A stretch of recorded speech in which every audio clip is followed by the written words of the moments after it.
Parents, your support means everything to your athletes and to us at Varsity Media. To help us continue bringing you the best YouTube coverage of high school sports on Long Island, we invite business owners to consider a sponsorship on our broadcasts. If you own a business, consider a sponsorship for your athlete's team. It's a great way to show support, gain visibility, and keep the coverage going strong. Join us in making a difference. Contact Varsity Media today to learn more about broadcast sponsorship opportunities by emailing ben@varsitymedia.net.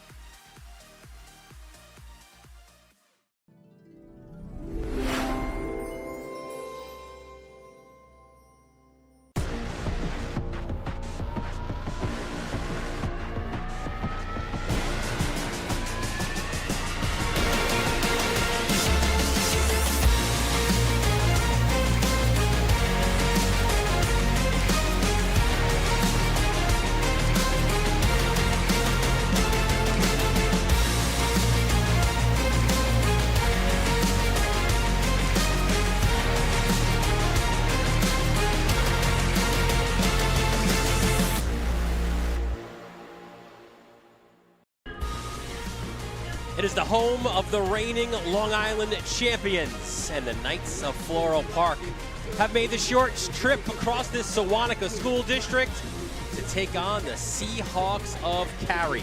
It is a Conference 3 showdown. The cheerleaders are ready. We are ready. It's all right here on the Varsity Media Sports Network. I want to thank our sponsors for today's game, Edge Remodeling, who have provided exceptional general contractor services in Franklin Square for several years, as well as Francesco's Masonry and Construction. Looking to transform your outdoor space at Francesco's Masonry in West Hempstead. We bring beautiful and durability to every product. Well, we welcome you inside the press box here. Dylan Butler alongside Kevin Dolan. And Kev, it's been a few minutes since you and I have been on a call together. We were, of course, part of that epic Farmingdale Oceanside game last night, that 4-hour extravaganza where we saw a special running back in Josh Kama do things that we've never seen before.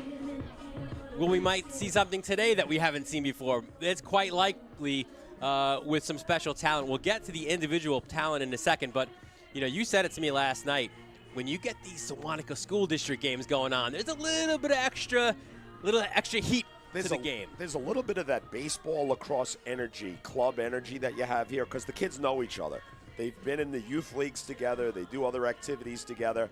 So there's that familiarity with each other that brings more energy to the game.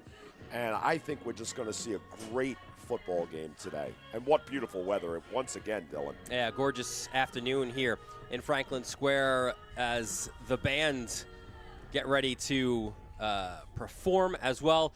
We start with the visitors on the scoreboard, and that is Floral Park. It is a team that has made deep runs in the postseason under head coach Ronnie Pickett, who really seems to get the most out of what he has. There's not a lot of players on the roster, but he does an incredible job with it. They come into this game 1-0.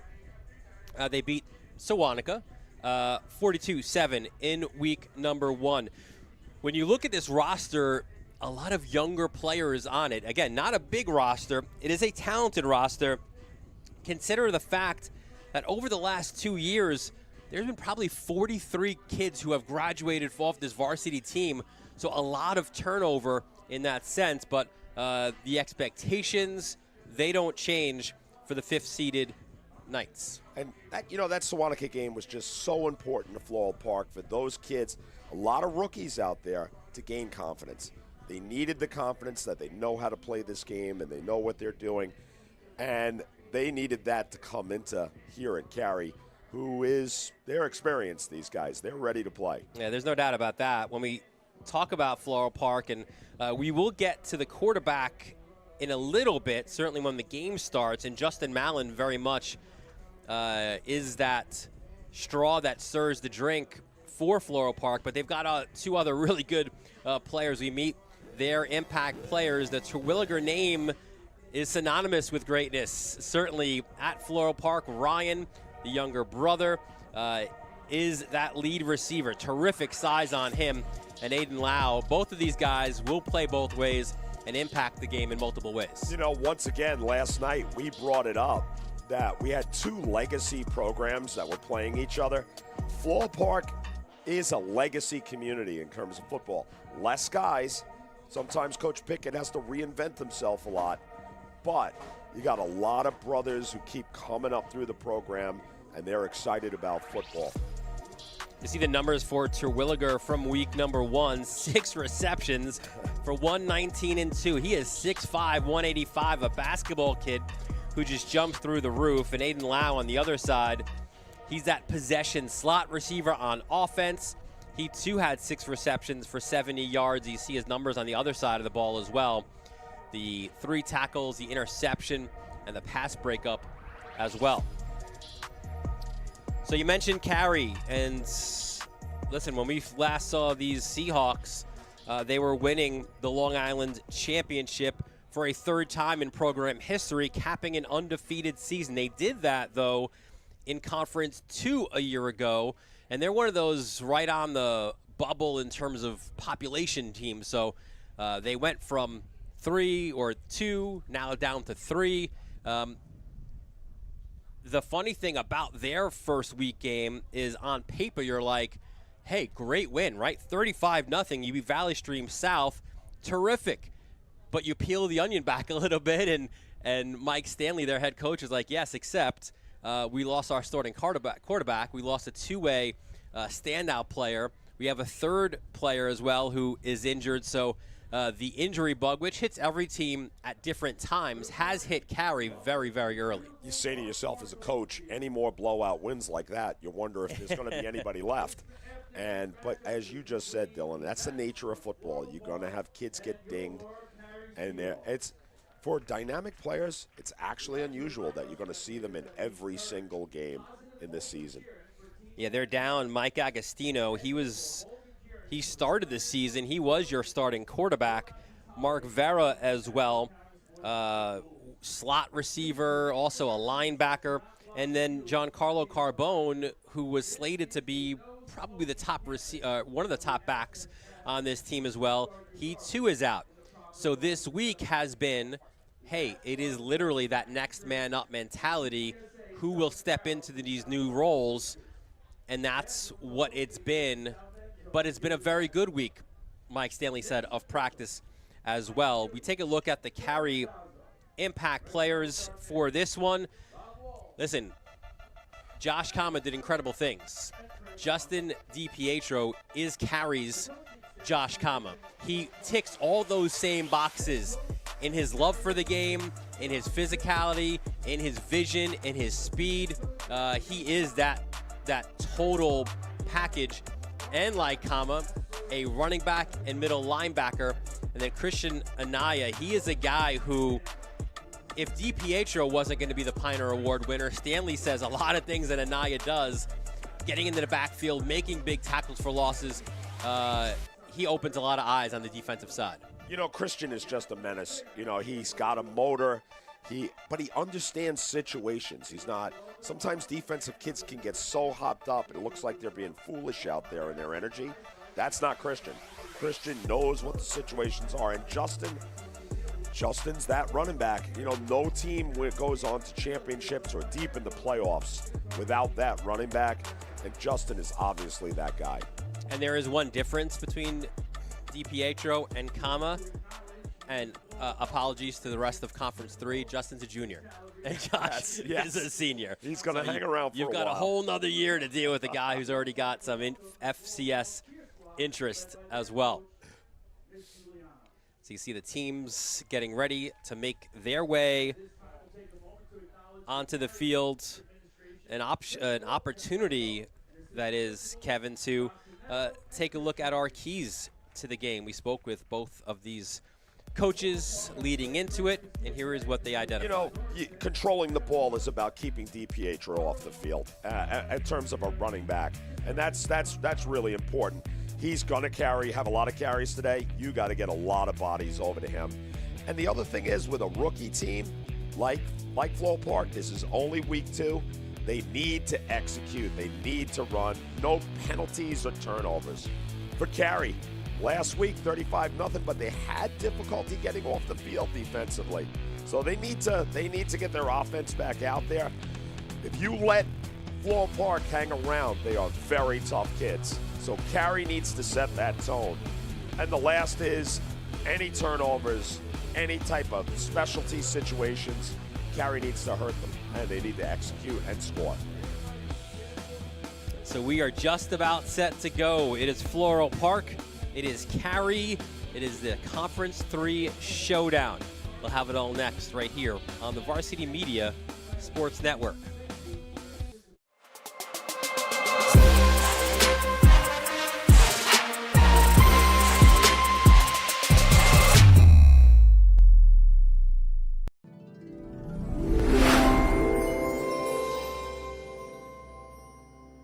High school sports fans, Varsity Media is the exclusive live stream partner of Nassau County Championships. To live stream fall, winter, and spring championship events, head to varsitymediapass.com to order. Now accessible on smart TVs. Varsity Media is your home for the Nassau County Championships.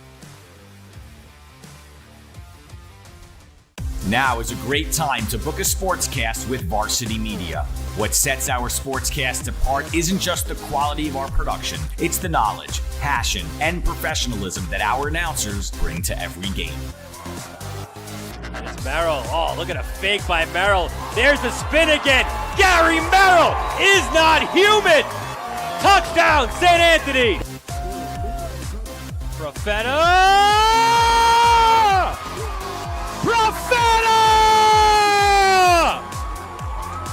1-0, Garden City. Our commentators research athletes and highlight storylines that matter to your communities. Our approach creates a broadcast experience that not only informs, but elevates the athletes, giving the kind of recognition usually reserved for professional levels. Varsity Media's announcers make sure that every athlete has their moment. So book a Varsity Media Sportscast today, and let's get your team the recognition it deserves. Hey parents, coaches, and players, ever wonder what makes Varsity Media stand out as the tri-state leader in sports live streaming and videography? If you're looking to optimize your sporting event, look no further than Varsity Media's coverage. Since working with them over the course of the past 4 years through the Elite 5 New York City Football Showcase, their coverage has helped take us to the top. Varsity Media does an unbelievable job in terms of the broadcast, backgrounds on kids, do a great job of exposure from top to bottom. I couldn't really say anything negative. It's been a great couple of years that we've been working together, and it's just fantastic. Well, I'll tell you, the fact that you guys are here has helped grow it, really. I mean, Varsity Media has been a good partner with us now for the last couple of years. That brings this game to a much broader audience. The level of detail and that you go to, I mean, obviously the announcers, the camera angles, the slow motions, I mean, you feel like it's being covered by, ESPN. If you'd like to book with Varsity Media, reach out at 516-403-2050 or email ben@varsitymedia.net.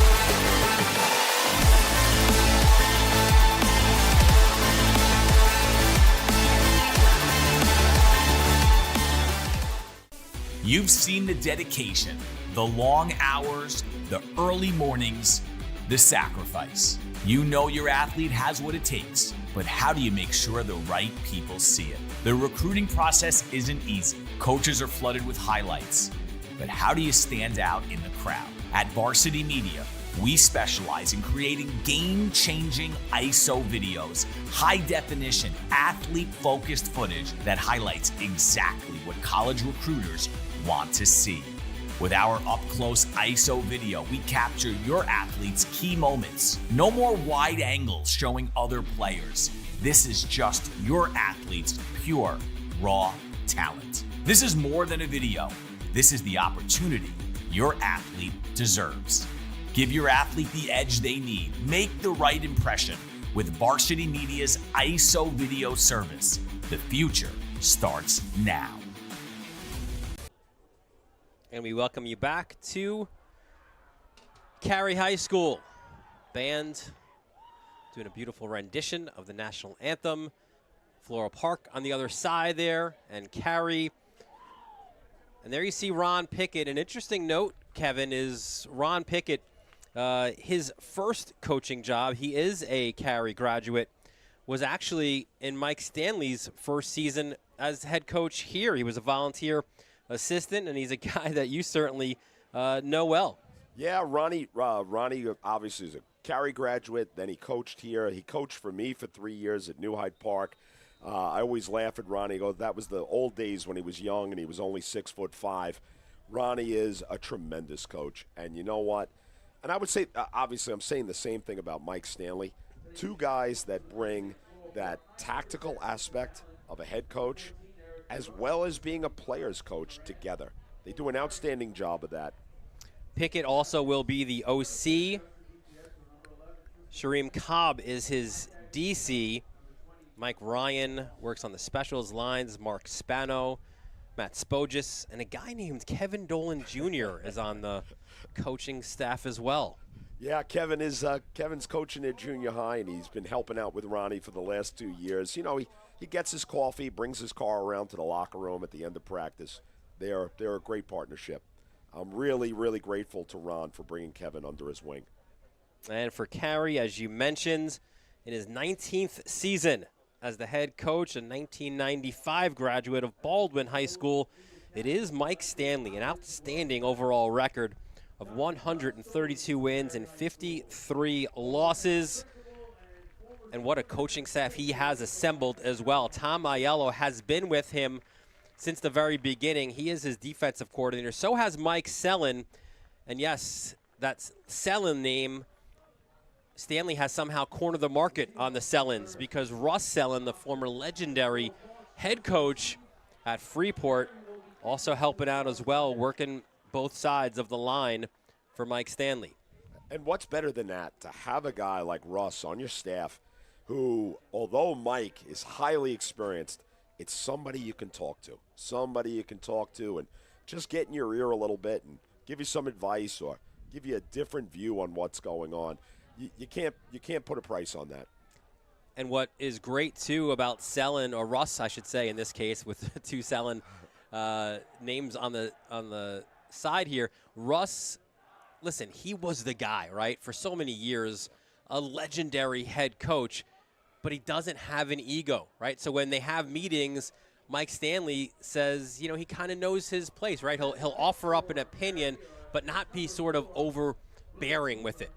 You know, last night I was talking about Buddy Krummenacker and how when Buddy Krummenacker would talk to us when we were young and young coaches, you were always listening. Russ was the same way, but Russ was a little bit different. Russ had his arm on your shoulder.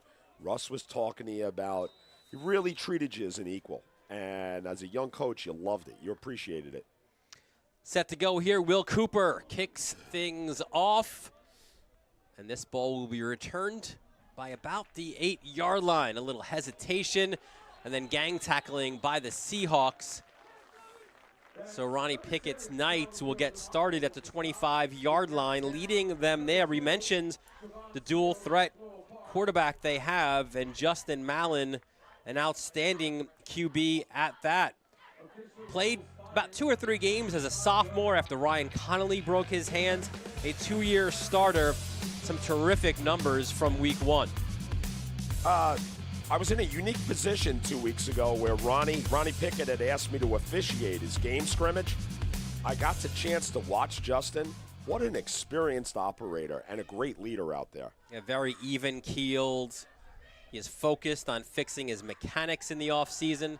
Here is play number 1. Tucks it under, gets a nice block, but then a strong tackle there for a loss by Carey. Let's meet the starting offense for Floral Park. Joining Mallon, Dennis Majorama. Terwilliger, we mentioned, Lau, Mance, Johnson up front. Cowra, Shane Moran, look out for him, 75. Rob Laverty, James Mulligan, and last but certainly not least, A.J. Contreras. A lot of new guys, a lot of new experience. It's early in the season. They are coming together fast. So that is a loss of 2 yards on first down. It brings up a 2nd and 12. Mallon in shotgun. Fakes the handoff. And that's a nice pass, and that's the way to get things going to Ryan Terwilliger, and he will move the chains for Floral Park. That's what I was talking about, Dylan. You know, Justin, that's a great RPO look. He's reading the linebacker, pulls this ball, gets it out there. He's an experienced operator. So Williger, a guy who runs really good routes. Good red zone threat as well, obviously, with that 6'5" frame. So 1st and 10 from the 38-yard line. A little bit of motion there on the left side of Carey's line. Our referee for today's game, Mike Healy, and he points to the Seahawks as they were offside. One of the things I think is going to be interesting today is Floral Park had a lot of questions as to who's going to be starting this season. They had a lot of concerns about finding those receivers. Terwilliger, Lau, Mance, Johnson, they've really come along. They've really shown that they can play the game at a higher level. So much more manageable now, 1st and 5 for the Knights. And this is the handoff. And a short carry there by Majorama. As let's meet the defense now for Carey. It's Jamie, Lamite, Castellar up front, your linebackers, and they are a solid group with McGrath, Anaya, DiPietro, and D'Amato. Oh, let's not forget Andrikopoulos as well. You've got Cooper and Martucci at the corners and Hickes at safety. That is a workman's crew of linebackers, and you know, you're watching Floral Park get a little bit of momentum going here. I would think that Tommy Aiello is going to start sending those linebackers soon. Mallon dives towards that 45-yard line, which is about 3 yards. So actually, he stopped him at the 46. Excuse me, the 44-yard line. The first down marker is back on the 48.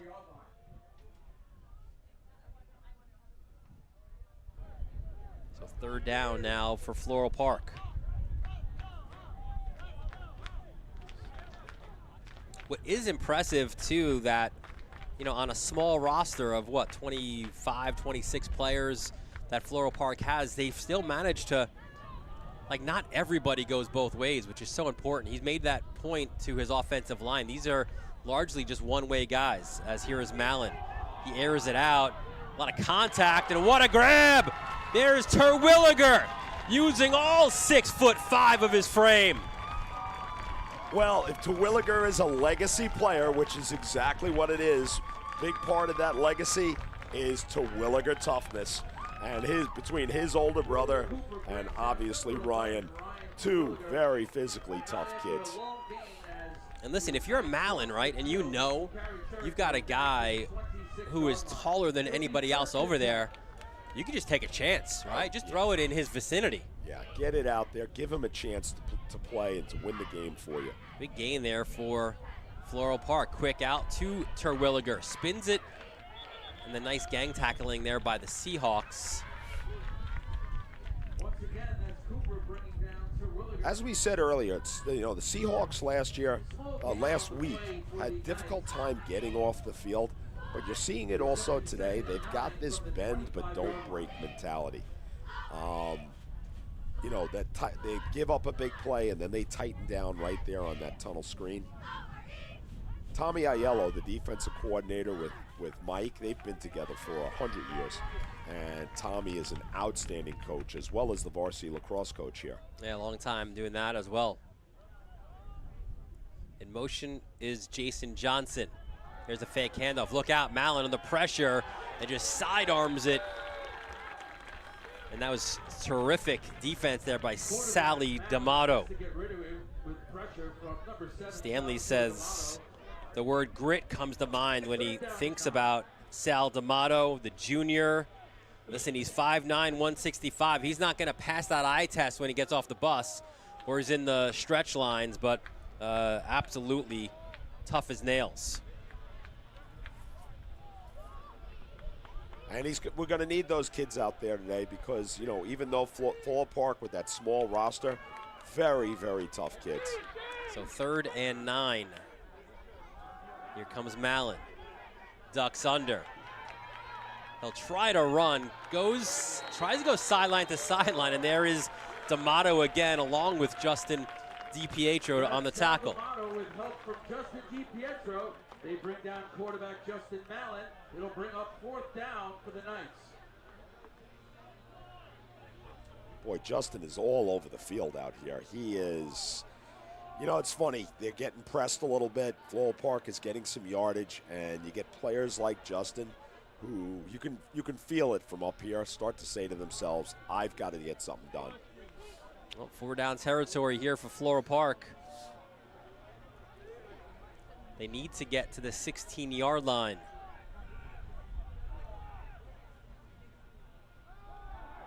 High snap, Mallon goes over the middle, and who else? Whoa. Terwilliger again with a terrific grab, and Floral Park moves the chains on that 4th down conversion. What a clutch play.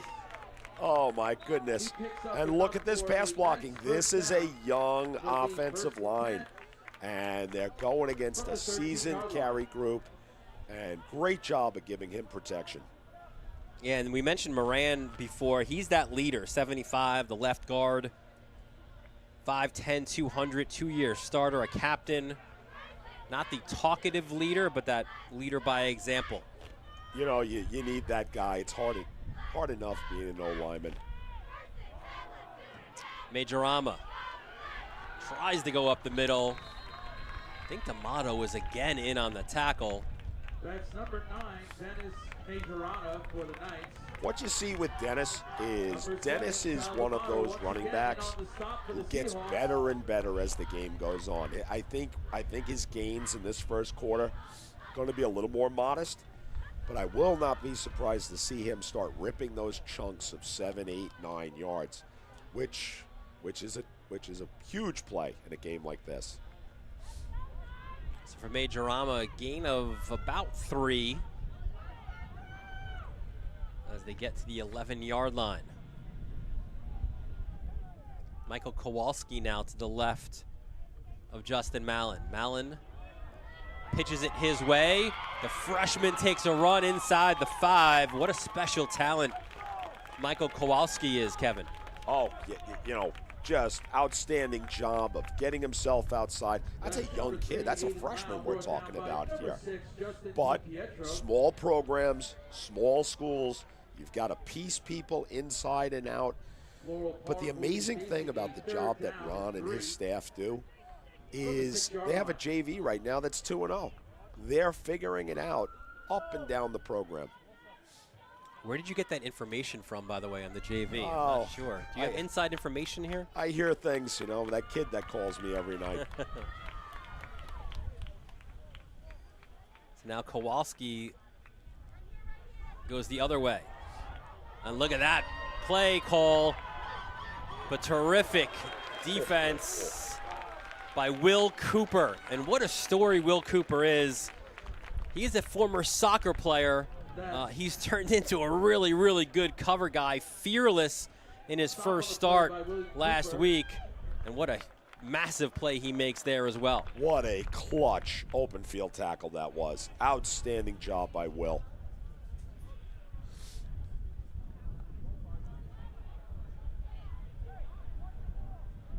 So here we go, Floral Park. 4th down and 3 for the Knights. They can still get a first down, 4th and 3. Converted on their last 4th down conversion. Ronnie Pickett will call the timeout. Don't forget to stop by. Well, Dylan,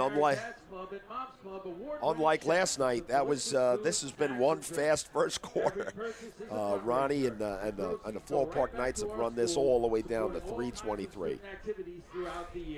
Want to thank Edge Remodeling, who have provided exceptional general contractor service in Franklin Square for several years. Owner, Sewanaka graduate Eddie Marquez, he prides himself on satisfying customers by extending affordable, high quality, and professional services to make your remodeling dreams come true. The central point of our mission is providing an excellent client experience. Regardless of your job type or size, Edge Remodeling can create a design, devise a strategy, and deliver amazing completed results.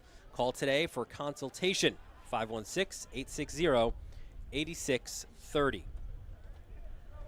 I love this decision by Ron Pickett, going for this down here. It's early in the game. They're looking to establish themselves. Floral Park has a fine kicker in Andy Chen.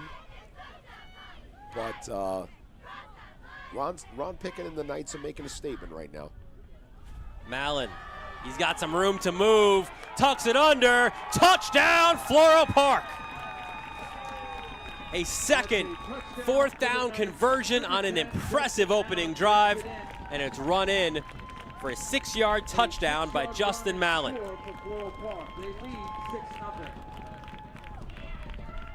Great pull. He's got a lead blocker on the outside.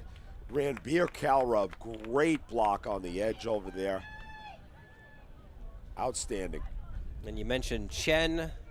He is there to kick. It is TJ Owen who is your long snapper. Mallon now will hold. And Chen to kick. It is up, and it is good. And it is Floral Park who make the opening statement in this one as they take a 7-0 lead. What a great first drive for the Knights. Oh, outstanding drive. And I'll tell you, though, my instincts tell me Carey's going to have an answer for this. They're going to come back, of course, and respond. This is shaping up to be a great barn burner. You and I have been so lucky the last 2 days, I think, to see 2 incredible games in a row. For Floral Park, they've got 2 Nassau titles, but you've got to go back to the 70s, in the days of the 8-track. In 1972, they beat Elmont to win the Division IV championship. 1976, they beat Cold Spring Harbor to win the Division 7-8 conference, or the Conference 7-8 championship. They beat Cold Spring Harbor in that one 13-6. They've knocked on the door, though, these last few years, just unable to get across that line. And you know, the early 2000s and 2010s, under the leadership of Mike Spina, they were also, just like with Ronnie Pickett, a regular at Hofstra. So now Chen, it's a short kickoff fielded at the 28-yard line. Short return for the Seahawks, as now their offense will step on the field. And Tristan Hickes wasn't supposed to be the starting quarterback. We mentioned before, that was Mike Agostino. But then when Agostino goes out with that injury in the first half, well, opportunity knocks for Tristan Hickes, a good-sized senior Hofstra baseball commit. And they're asking a lot from Tristan today. Tristan is an outstanding receiver. Now he's got to turn that a little bit and become an outstanding quarterback. As an athlete, he's more than capable of doing it. I would not be surprised that today that we see a lot of Wildcat with DiPietro. So 1st and 10 for Carey from their own 37-yard line. The handoff goes to the left, and that was Dom Peluso. Didn't expect to see him in the starting lineup, but let's meet those starters. DiPietro, Avila, your running backs, Radau, McGrath, Martucci. Your wide receivers up front, Anaya, Montante, Mantone, Klein, and Andrikoupolis. Second down run up the middle, and that's DiPietro. DiPietro for 3 yards, leaving the Seahawks with A 3-yard gain. less than a yard. Let's meet the defense for Floral Park. Up front, Mance, Severella, Castro, and Berkey. Johnson, Kowalski, Perry at the linebackers, Seals, Terwilliger, Lau, and Naronis, another legacy name. As look at the power by DiPietro. He gets to the 50-yard line to move the chains. You have to hand it to Carey High School here. They're piecing together a few new kids here on the offensive line. Not an easy thing to do. And you saw it right there. Stephen Klein and Theo Androkopoulos did a great job of getting out of their stances and making some big blocks. And DiPietro again right up Hempstead Turnpike. Boy, does he rip into that line fast. He really covers some ground. And I expect we see a lot of DiPietro. I'd imagine that and Stanley is the offensive coordinator as well. I'd imagine, as you mentioned, right, as Hickes is getting more comfortable in the position, learning more of the playbook, you know, you don't give him, right, the full playbook. You're going to modify it. Another powerful run up the middle. And you know by what? Hickes. And you know what, Dylan? You push a little bit of the pressure onto Justin, who's more than capable of handling it. Again, keep feeding him the ball, and let's keep Tristan in manageable situations until he gets comfortable with his new job at quarterback. So that's a first down, 1st and 10 from the 37-yard line. Hickes first pass. And that's a good one. He's got Radow deep. Finds Radow at the 1. And what were the words from Stanley about Jaden Radow? Big play threat. Beautiful RPO read by Tristan. Again, it's amazing that a young kid like that is able to pull that play off. Great job. A way to get the ball out there.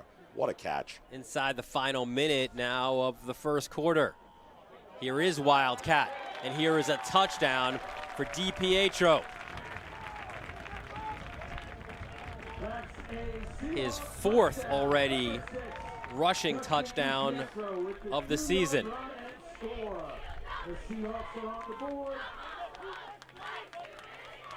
And as easy as you like for DiPietro to get in the end zone. Long snapper is Peluso. McGrath to hold. And your kicker is Michael Lombardi.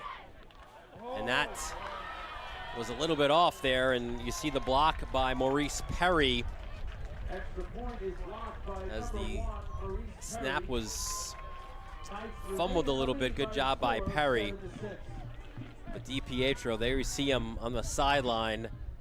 Just an outstanding kid. And you love, too, when you're, and it's cliche, but you do love when your best player is also your hardest worker. And that is what DiPietro is. Yes, and you know what? I'm just thinking about this play we just saw. What a series of events that missed extra point created last night, and a lot of new and tough coaching decisions that had to be made throughout the game. We need to remember what just happened here. Very interesting.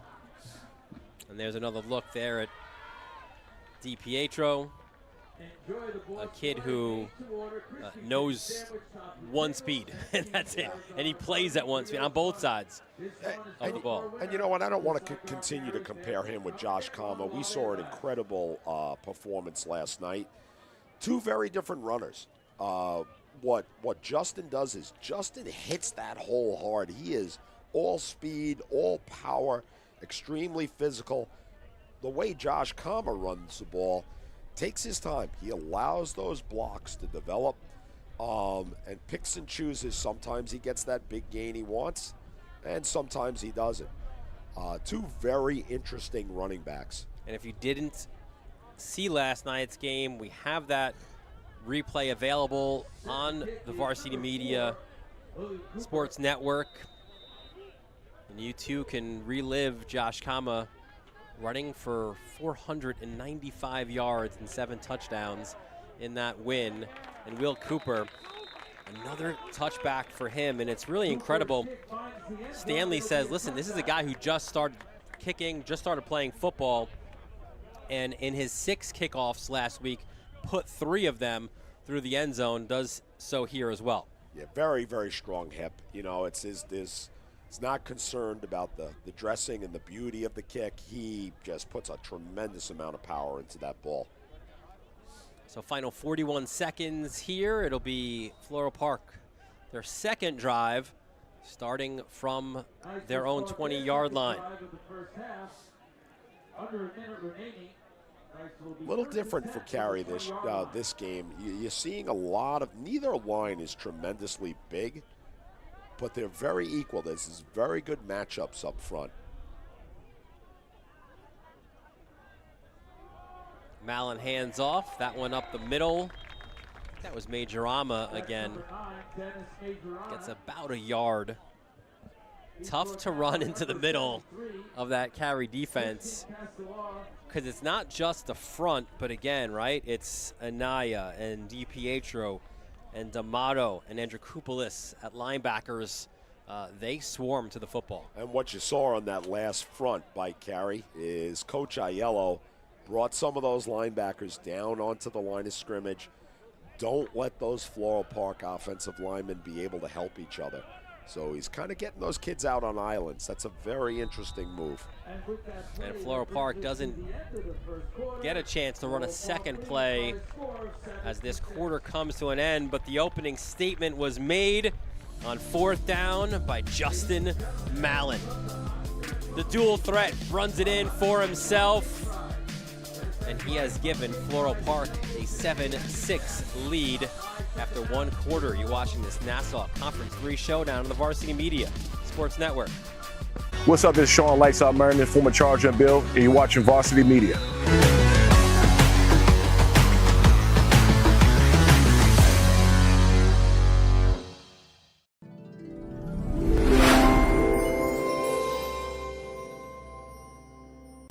You've seen the dedication, the long hours, the early mornings, the sacrifice. You know your athlete has what it takes, but how do you make sure the right people see it? The recruiting process isn't easy. Coaches are flooded with highlights, but how do you stand out in the crowd? At Varsity Media, we specialize in creating game-changing ISO videos, high-definition, athlete-focused footage that highlights exactly what college recruiters want to see.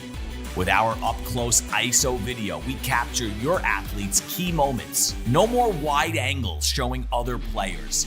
This is just your athlete's pure, raw talent. This is more than a video. This is the opportunity your athlete deserves. Give your athlete the edge they need. Make the right impression with Varsity Media's ISO video service. The future. And welcome back to Carey High School. That's Justin Mallon under pressure. Tries to go near sideline. Looking again for Terwilliger, and that was incomplete. But even in that situation, and this is what we said about being even-keeled, Mallon's under duress, but it doesn't feel like it the way that he carries himself. No, and you know those sprint out passes, you know, they do a lot of things for you up front. It makes the pass block, it solves some questions on the pass blocking. It's very hard to cover kids man-to-man with these sprint out passes. But for the quarterback, it creates a lot of other difficulties in getting your feet and your shoulders straightened out. So a 3rd and 9 now for the Knights. Here is Mallon. Tucks under. He's got a lot of room to move. Angles himself towards that Carey sideline and gets himself a 1st down. Excellent work by Justin Mallon. He had a 4th down conversion for a touchdown, and here he converts big time on the 3rd down. Boy, Justin is a lot faster than I gave him credit for. I didn't realize how quick he can get himself down the field and turn his shoulders vertically. Great move by him.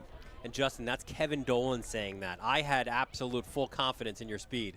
Dylan Butler, that is. It is Kevin Dolan who... No, I do not underestimate Justin at all, that's for sure. But look, as you see, right, a lot of read stuff, right, in Floral Park's offense, and Mallon has done a terrific job processing all of that. First down run, nothing doing. How about big number 77? Big tackle there on that play. Giancarlo Suarez, Ubina. Number 73, Christian. Excuse me, 73 was Castellar with the tackle for a loss. I did ask my son about Justin. I said, talk to me a little bit about him. And he goes, you know what, Dad? He goes, he's a football head. He really is interested in the minutia of the game, understanding the game. Very, very smart player. 73 Castellar, senior, picked up a sack in week 1. He's a guy who mixes in on that rotation in that 3-man front for Carey. Fake handoff, looking for Terwilliger again. Jump ball, and that is mano on mano, strength on strength. Cooper is your top cover guy for Carey. Terwilliger, your top receiver. A terrific battle there won by Cooper. Yeah, and you know what? We're going to, to your point earlier, I think Floral Park needs to keep throwing that jump ball out there. Keep this matchup going. Neither one of them is going to win them all, but they're going to win some. Yeah, Terwilliger has 6 inches on Cooper. Outstanding basketball player on a very, very good basketball program. 3rd and 11 for Floral Park.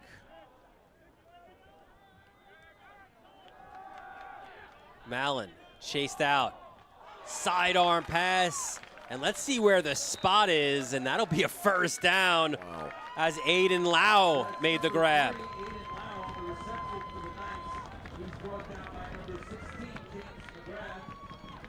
Mallon threw that, Kevin. He looked like he was turning a double play there with that sidearm throw. But Lau, he's that possession slot receiver who's gotten faster in the offseason. Terrific hands, as we saw on that play. And really good coverage by James McGrath. I mean, James could not have done more on that play to defend it. Outstanding job of finishing up with an open field tackle. And if you're Mike Stanley on that sideline, you're like, again, we can't get off the field? That was a 3rd and long, a couple of 4th down conversions as well. Mallon fires it over the middle, and that is intercepted. Sally Boy again. Sal D'Amato.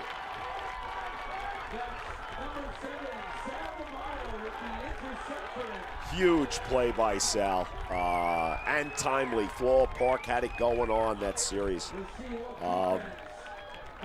Look at this. Great rip. He saw Terwilliger coming into the window, but he didn't see Sal. Beautiful grab. Interception by D'Amato, as it'll be Carey to take over at the 40-yard line. So our first turnover of the game. Let's see if Carey can capitalize here.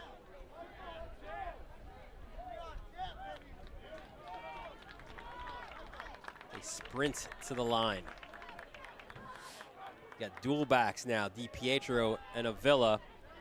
Excuse me, that is 21. Don Peluso. Terwilliger with the tackle.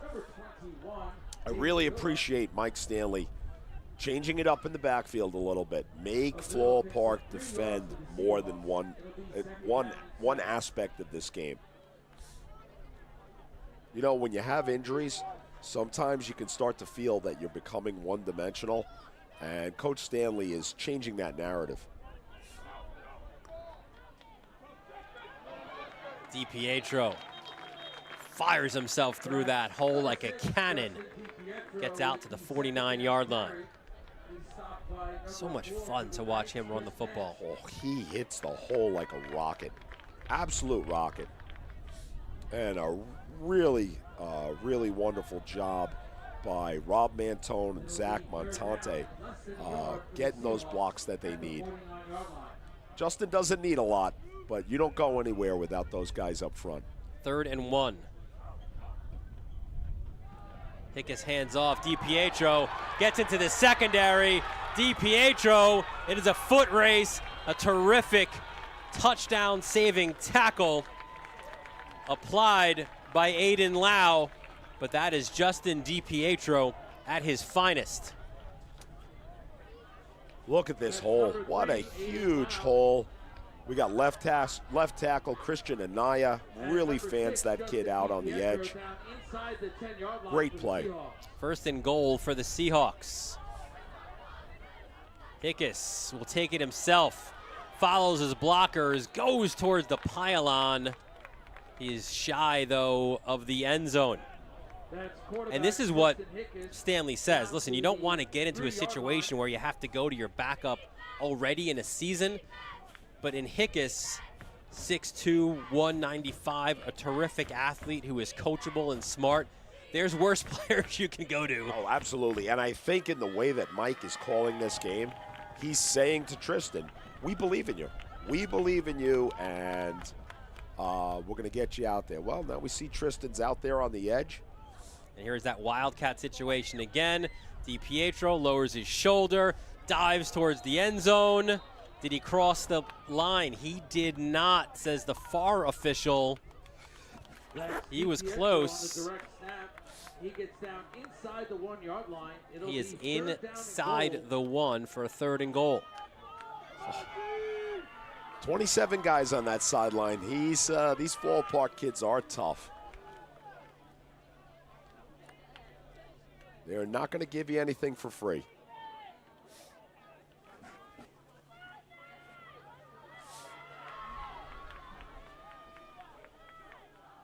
So Hickes back in at QB. Ooh, high snap. He's got to go back, and he recovers it, but it is for a big loss. And you know, putting some rose-colored glasses on that, his first time at quarterback. Great job by Tristan. Had trouble handling the snap. He knew right away, secure the ball, live to play another day.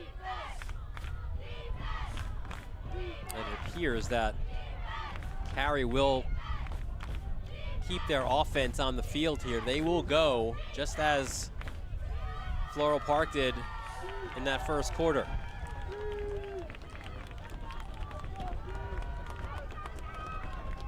Some movement up front, no flags. Here is Hickes, and that is certainly an offensive holding penalty. Hickes can just, he'll go end zone. This is going to be obviously declined. Is that an interception, Dylan? I didn't see it that was. over there. We didn't get a signal. I think we got a touchback signal. There are flags down on the field. Yeah, let's take a look again, Kev. Boy, this is a bizarre play. We got a takedown. Tristan is keeping this play alive. You gotta love that. And there's your pick. Yeah, did we see who that was? Who is that? Yeah, we'll find that. We'll credit that defender in a moment. But yeah, crazy sequence of events there. Oh, man. But ultimately, look, now both teams, right, have very a turnover. Very timely picks. I'll tell you what, if this was last night, I don't know who that Floral Park kid was. We'd be getting him some steak tidbits at halftime. Well, that player would be Neuronis, right? And another, again, legacy guy, brother. Chris was a quarterback a few years ago. Eric Neuronis, another one of the senior captains on this team, makes the pick in the end zone. And think about, too, this situation. So it was a 4th down from, what, the 11-yard line, right? So if you decline that, you're getting the ball at the 11. Now, because it goes to the end zone, you gain 9 yards out of it, and you start at the 20. Huge turn of events.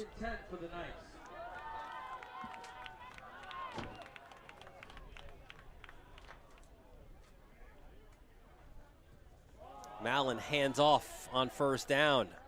Tries to go to the left side, following the blocks of Ranbir Carla and Shane Moran. Very, very aggressive tackle by Charles Jamie. That was wrestling, right? You get some points on that takedown. I tell you, those are some really hard gained yards for Floral Park by Majorama. But I do agree with Coach Pickett. Control the clock. Limit the amount of touches that DiPietro will have on offense. You got to run that run game. Mallon in shotgun, high snap. Looks far sideline. Some jerseys being pulled. The Floral Park fans to our left wanting a pass interference penalty. Lau was the intended target, but it will be an incompleted pass. Interesting thing we're seeing in football, whether it's that call right there or here in college, referees are giving a little more leeway to the defensive kids with the contact. I like that. Yeah, I think there's going to be some hand fighting. There's going to be jockeying, right? Yeah. Kind of like battling for a rebound in basketball underneath the basket. There's going to be some contact. Oh, yeah. Let him play the game a little bit. Trips right for Floral Park. Mallon under pressure. Ducks under it. Goes low, and that's Majorama.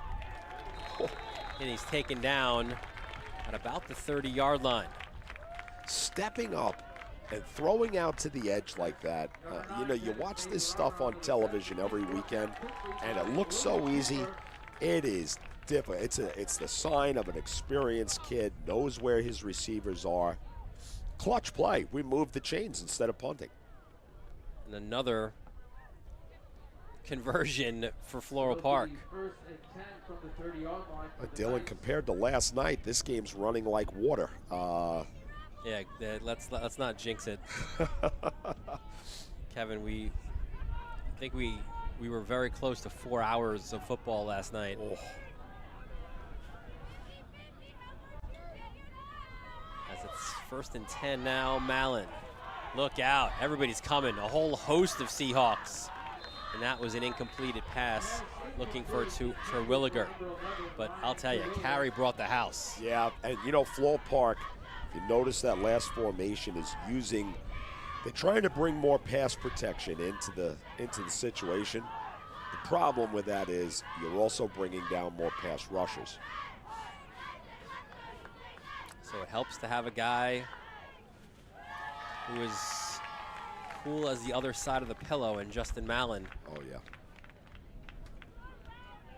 You're seeing an energy in this Carey defense. They're picking it up more and more each down. This handoff goes, ooh, look at this. It went to Mance, and then Mance throws the football, and another first down. That was to Lau. Craziest play I ever saw. Unbelievable. How about it from Ron Pickett here? Unbelievable. And then Lau does a great job, too, breaking that tackle to make sure that the Knights can move the chains. And you got Kelvin Prasad hunting that young man down, pulling him down. He gets rid of the ball. Great effort. Well, great effort by Kelvin, but outstanding effort by Lau. That must have been a fun day of practice. Let's work on this play, boys. Twin running backs now in. That's Majorama. You can see him moving those feet, trying to find the seam. Quality run on first down by Majorama, the senior. He runs hard, stays low to the ground. He's strong. And Pickett says when he lowers his pad level, really difficult to tackle, and a guy who hits the hole pretty hard. And as I said earlier, Dylan, you see this on that 4-yard gain. He gets warmed up. He gets a little bit better as the game. He gets a lot better as the game goes on. It's Terwilliger at the bottom of your screen.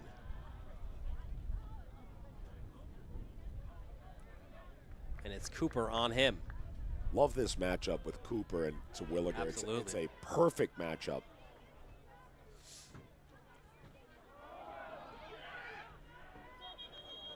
And I'll tell you, that was strength on strength. We said Majorama hits the hole hard.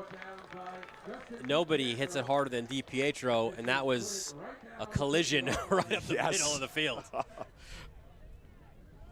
Two very, very tough kids. It'll be 3rd down and a short 5.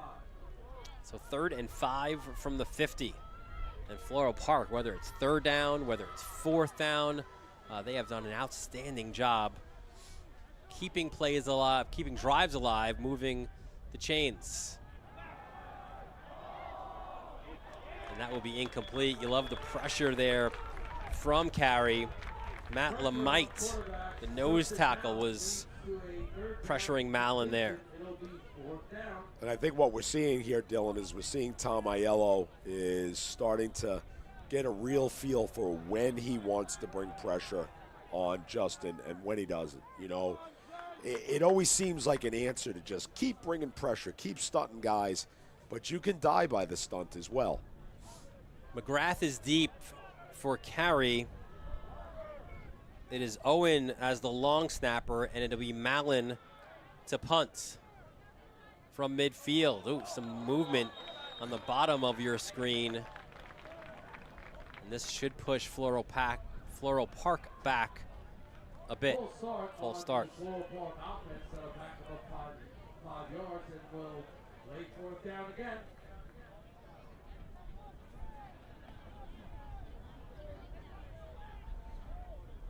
So McGrath moves himself up 5 yards. He's at the 25-yard line. And Mallon will punt from his own 32. And they brought the pressure, and there's the block. Christian Anaya. He is one of our players to watch, Kevin, for a reason.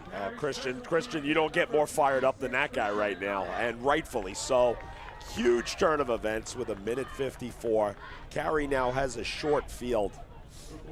And you could see, too, Kevin, on that, it was a wobbly snap, which meant it took a little extra second or two for Mallon to get the ball, bring it down, and Anaya, and again, he makes these big-time plays, breaks in, gets the block, and now Carey some excellent field position as they attempt to take their first lead of this game. So interesting looking on the sideline right now. You got Russ Selland bringing Christian's energy down just a little bit, getting him back into thinking about football.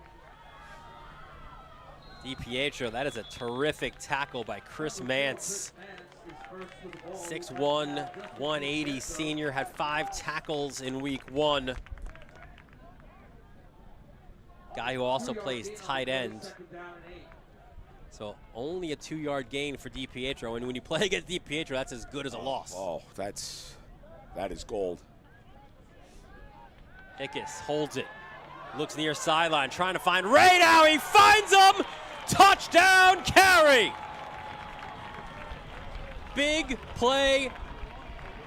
Jaden does it again. Seahawks touchdown. That's Tristan Hickes to number 1, Jaden Radow. Well, Tristan Hickes has to be feeling great about himself. You know, he's put in a difficult situation. You know, when he pulled that ball on that RPO, I'm saying to myself, give it to Justin. Why are you pulling the ball? Well, you know why? Because he's extremely well coached, and he's very, very capable. We saw it right there with that connection with Radow. Congratulations also to Jaden Radow, recently committing. He's a junior to LIU for lacrosse. That's just a huge commitment for him, and what a load off his mind. You know, a lot of these kids who are playing sports, and they just want to know what's going to happen down the road. Now we can concentrate on playing football and all his other activities here at Carey High School.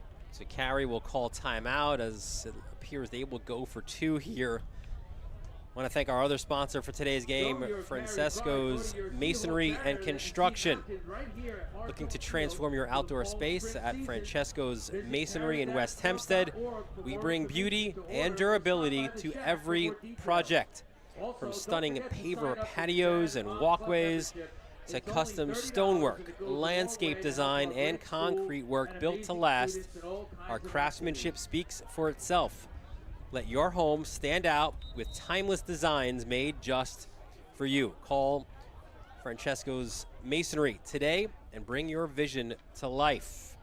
It is Frank and Nunzio Carbone who are the co-owners, and there you see their son, Giancarlo, or Frank's son, Giancarlo, following in Dad's footsteps, a running back for Carey, a little bit banged up.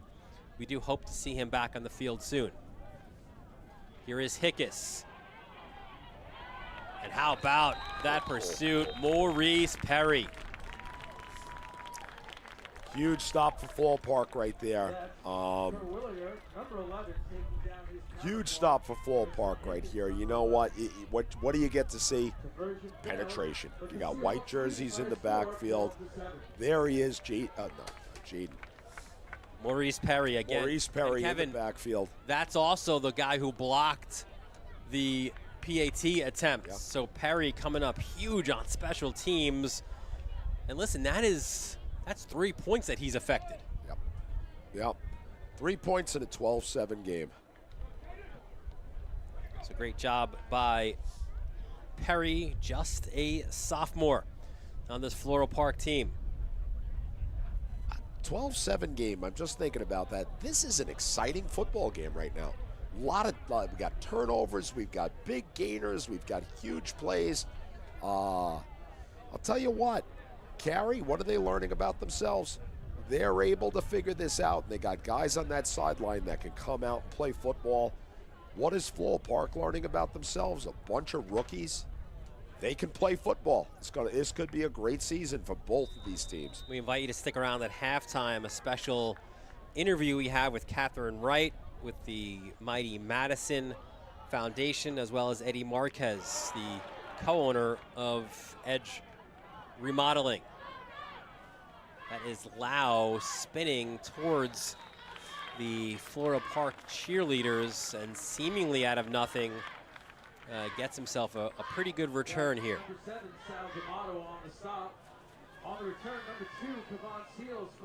You know, we keep going back to last night. I mean, it was just such a big event. It's hard to get it out of your head.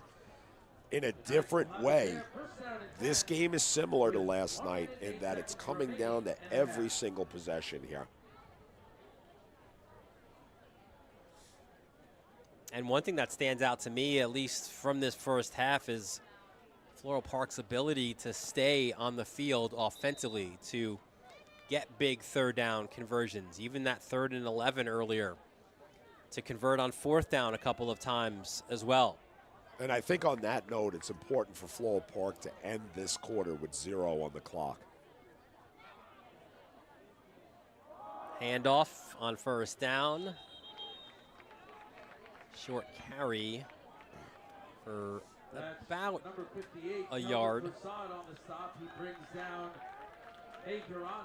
Majorama with the run. So a 2nd and 9 inside the final minute here of the first half. Shane Moran on that last play really gets to show you what he's capable of. Pulling and making that contact, very athletic kid.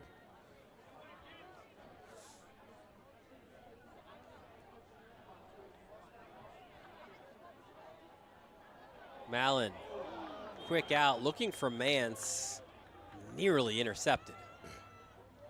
You heard the groans from the Carey crowd to say that was close. Be interesting to see if Coach Stanley opts to call a timeout after this play. Maybe they're going to get the ball in the second half, maybe take one shot at the end zone before halftime. And Kevin, this is the first time I actually took a glance at the stands here. Absolutely packed. It's like standing room only by the snack stands, but massive crowd here at Carey for this Sewanaka District Showdown. Here comes Mallon coming our way. There's that sidearm throw, trying to find Lau. You don't need to call the timeout now because the clock stops on that incompleted pass. Two big football towns. And you know what? When you look at Carey High School and the Franklin Square Warriors, that's a youth program that has been around for, my guess, well over 50 years. They've reinvented themselves once or twice. They get a lot of turnout, a lot of kids participating. Now remember, on their last punt attempt, we had that big block. So this has to be a good snap here. McGrath is, again, it is a good snap. Mallon gets it off. What a terrific punt. Backs up McGrath, who fields it at the 34-yard line. A little hesitation, and there is Maurice Perry again, although there is a flag on the play. Penalty flag is down. On the return, number 16, James McGrath. He gets out to the 48-yard line. Boy, James McGrath looked like he had something going on right there. That was quite a return. And this against the return team. A block in the back, says referee Mike Healy. So this will back up the Seahawks even more. But I'll tell you, Mo Perry, the sophomore, showing up all over the place on that special teams film.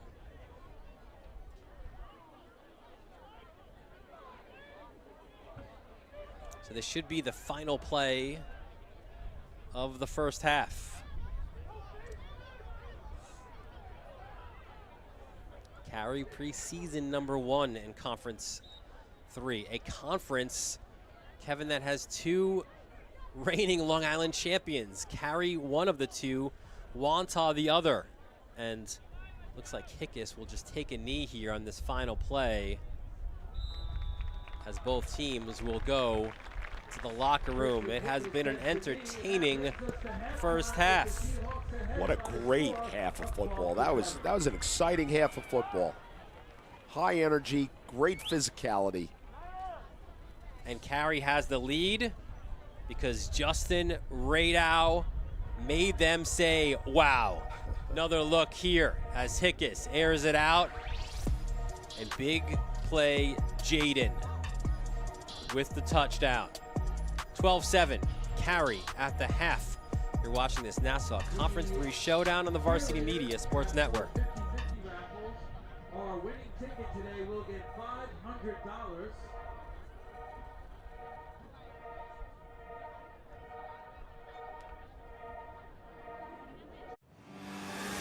You're watching the Varsity Media Sports Network, the home for New York high school sports.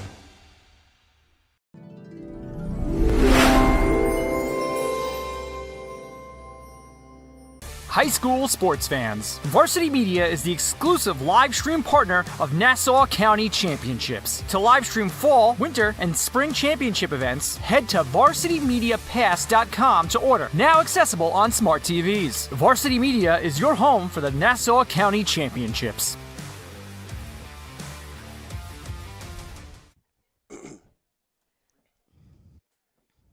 Halftime here at Carey High School, Floral Park, Carey, in this Conference 3 showdown. Special moment here for us, as well as we welcome you on camera. To my left, Eddie Marquez, of course, the co-owner of Edge Remodeling, and Catherine Wright as well, representing a very special cause today, Mighty Madison. There's a Mighty Madison's birthday 5K tomorrow. What a beautiful day to have it as well. That's at Marjorie Post Community Park. Madison diagnosed with DIPG, which is a malignant brainstem tumor. That was on April 1st, 2019. On December 2nd, 2021, after a courageous 32-month battle, Madison left her family and friends to become an angel. So in an effort to celebrate Madison's birthday, which is tomorrow, and never let it be forgotten, the idea is to run, walk, fight in Mighty Madison's name until a cure is found for DIPG.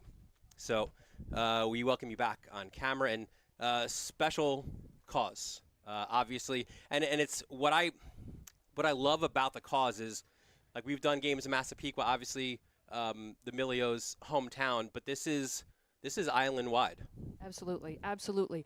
Both Mike Milio and Kristen Milio are employees of the Sewanaka Central High School District. So our district has been just really outreaching to the family, supportive fundraisers since day one, and we really are here to fight for the cause for Madison. And the fund so far has raised $155,000 that has gone straight to funding for trials and research for DIPG, because we will not rest until we find a cure. And as we said, I guess God looking down upon us, a beautiful day tomorrow. Absolutely. To race, to walk, to run, to remember. Anything for the support, and to not forget that beautiful little girl who fought so hard for so long. Eddie, you also have a special involvement in this 5K. Maybe tell the people a little bit about it. Yes, I do. I just want to first and foremost, I want to start off with a little donation, okay, to the Mighty Madison Foundation. Hopefully, this can help with a little more research and and a cure. Hopefully, one day, because this is very devastating. I know her mother was, Kristen's been here for 25 years at Carey High School, and her father graduated in '94, right, from Carey High School. I also grew up in this area. I went to Sewanaka High School, Floral Park, Carey. Those are, the teams to beat back in the day, back in '98. But yeah, so I just want to start off with a little donation. Thank you so much. Yes, that would be great. And then anyone, he's being modest. It's a little more than a little donation. Yes, but this is for you. Thank you so much. Yep. Thank you so much. You're very welcome. I appreciate You're very welcome. And anyone else that can just, $5, $10, $15, $20, that would be great. Mighty Madison Foundation. Absolutely. It's givebutter.com/Mighty Madison. That is where your dollars go directly to finding a cure for DIPG. Yeah. That's awesome stuff. Thank you so much, Eddie. Yeah, Eddie, thanks so much. And You're so welcome. Continue the cause. Yes, thank you. absolutely. Thanks for having us. Yeah, we'll be back for the start of the second half when we return here on the Varsity Media Sports Network. Hey parents, coaches, and players. Ever wonder what makes Varsity Media stand out as the tri-state leader in sports live streaming and videography? If you're looking to optimize your sporting event, look no further than Varsity Media's coverage. Since working with them over the course of the past 4 years through the Elite 5 New York City Football Showcase, their coverage has helped take us to the top. Varsity Media does an unbelievable job in terms of the broadcast, backgrounds on kids, do a great job of exposure from top to bottom. I couldn't really say anything negative. It's been a great couple of years that we've been working together, and it's just fantastic. Well, I'll tell you, the fact that you guys are here has helped grow it, really. I mean, Varsity Media has been a good partner with us now for the last couple of years. That brings this game to a much broader audience. The level of detail and that you go to, I mean, obviously the announcers, the camera angles, the slow motions, I mean, you feel like it's being covered by, ESPN. If you'd like to book with Varsity Media, reach out at 516-403-2050 or email ben@varsitymedia.net. Palmer, stutter steps, one play, touchdown. Pascal is just, he plays fully ball. Bala burst up the middle. First down. It's a Daniel White show in the first quarter. Harmon, look at the spiral. Are you high? Joey D'Esso ties the game. With him and Davis, Mercury diving, touchdown. What a run.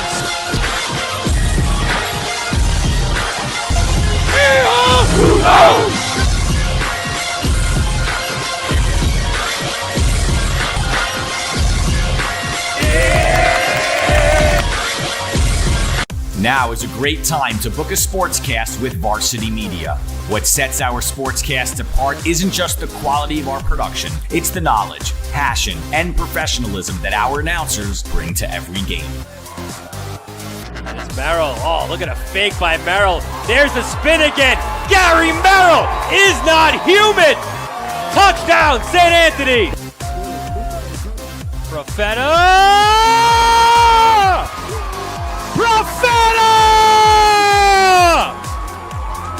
1-0, Garden City.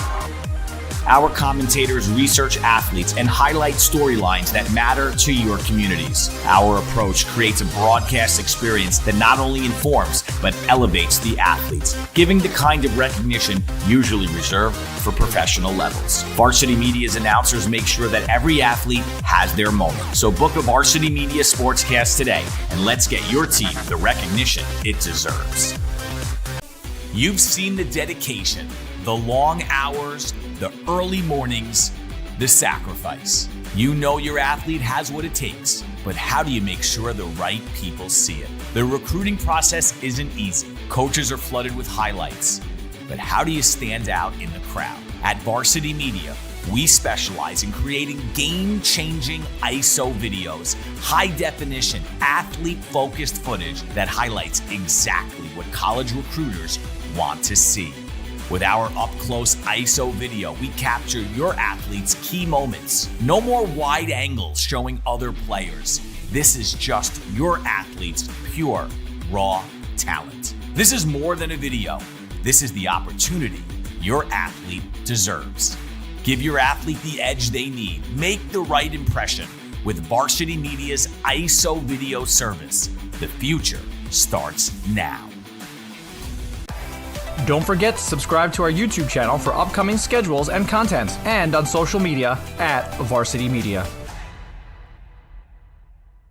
Parents, your support means everything to your athletes and to us at Varsity Media. To help us continue bringing you the best YouTube coverage of high school sports on Long Island, we invite business owners to consider a sponsorship on our broadcasts. If you own a business, consider a sponsorship for your athlete's team. It's a great way to show support, gain visibility, and keep the coverage going strong. Join us in making a difference. Contact Varsity Media today to learn more about broadcast sponsorship opportunities by emailing ben@varsitymedia.net.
Now is a great time to book a sportscast with Varsity Media.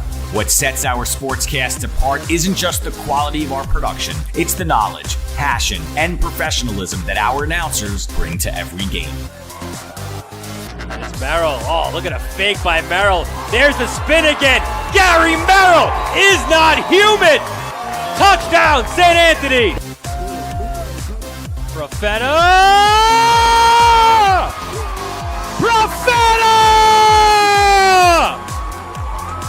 1-0, Garden City.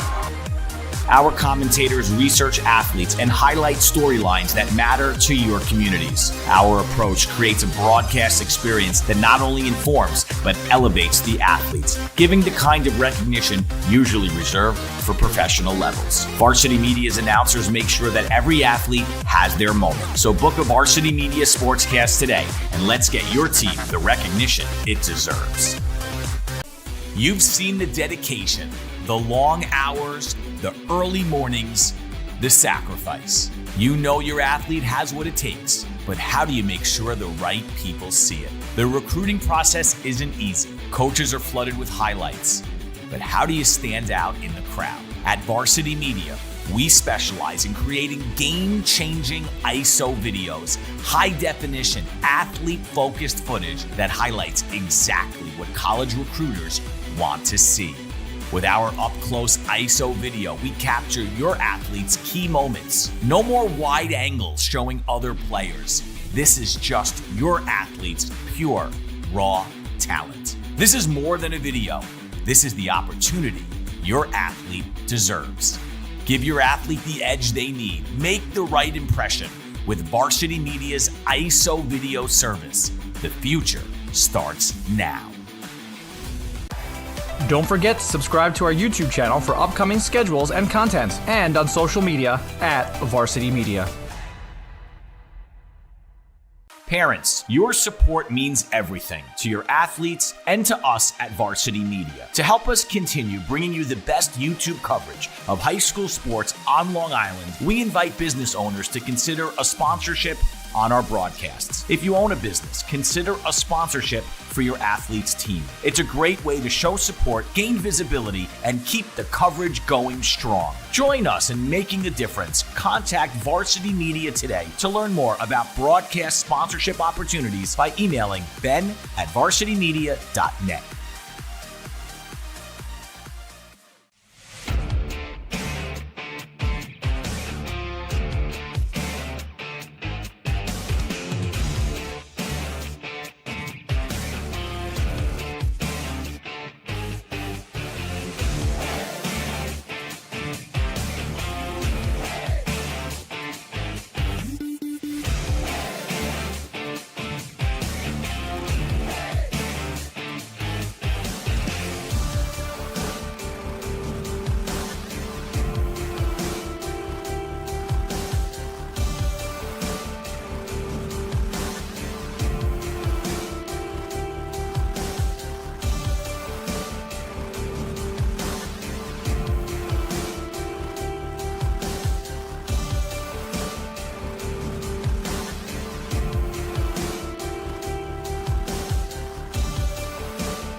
Welcome you back to Carey, and look at those stands packed for this Conference 3 showdown. And I'll tell you, they do a fantastic job here at halftime, the festivities, and they're continuing here as well.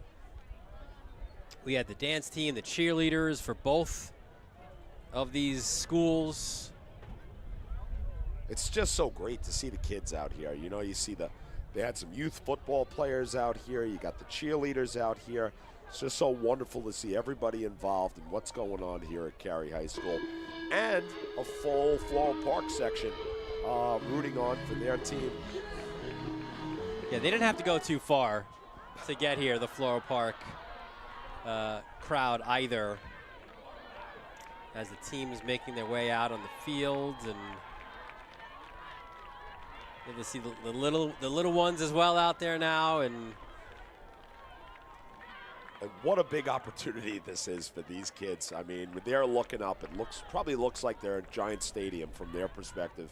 Good for them. And Kev, when you look at the bench right now at Carey, a whole lot of walking wounded there. You've got sitting down Michael Agostino, number 14.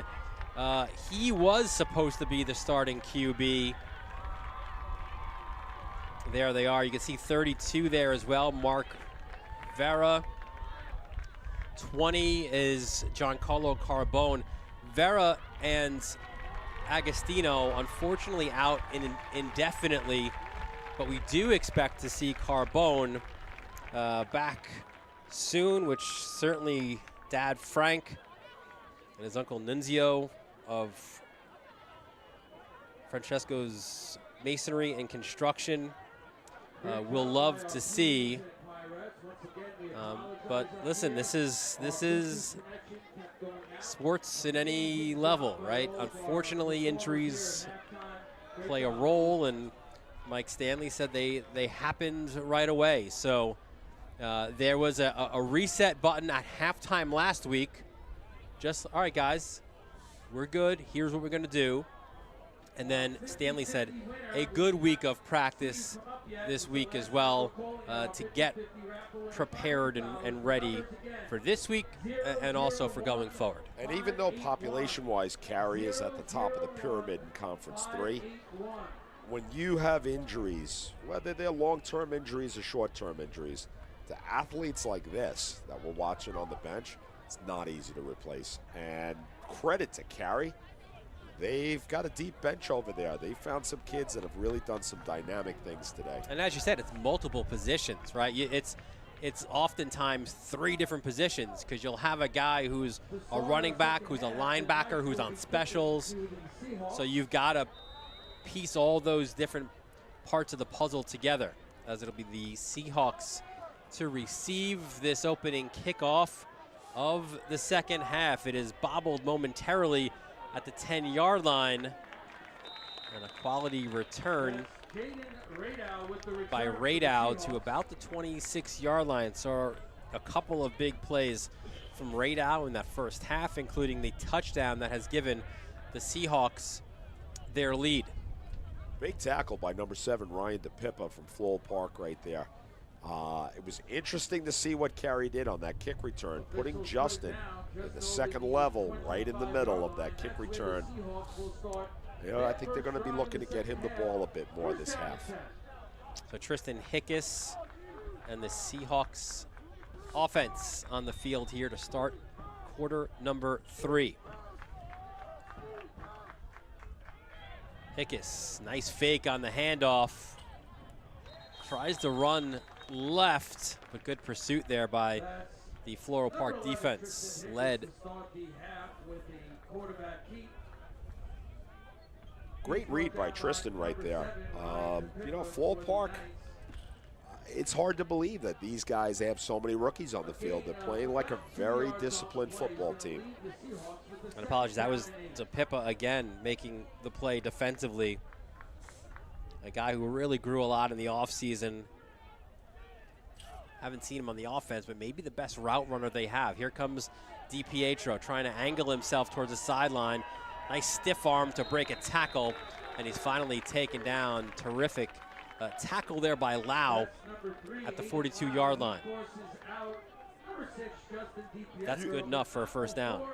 Huge run by Justin right there. I mean, Floral Park had him, Eric Noronis had him at the edge, and Justin just keeps finding another gear. Here he comes again. Cuts it inside, spins and turns. And that's what you teach these running backs, right? At a young age, you don't just run forward at the point of contact, try to twist yourself, try to turn yourself to get those extra few yards. Talk about some new kids out here once again. Steve Klein and Theo Andrikopoulos. Just great job of getting great blocking surfaces and giving Justin more room to run. That's DiPietro again on the carry, and again it is Lau who makes the low tackle. It sets up a 3rd and 1 for the Seahawks.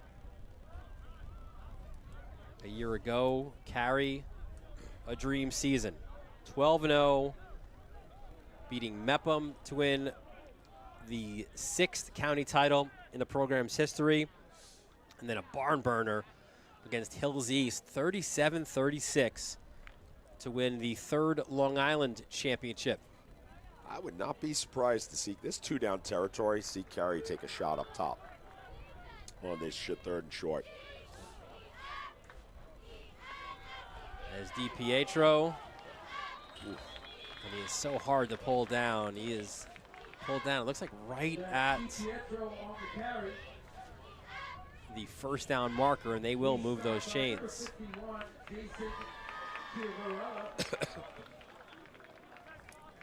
So much for my big plans. You know, Mike Stanley, he's got it right. Let's get this first down and stop messing around. Savarella with the tackle.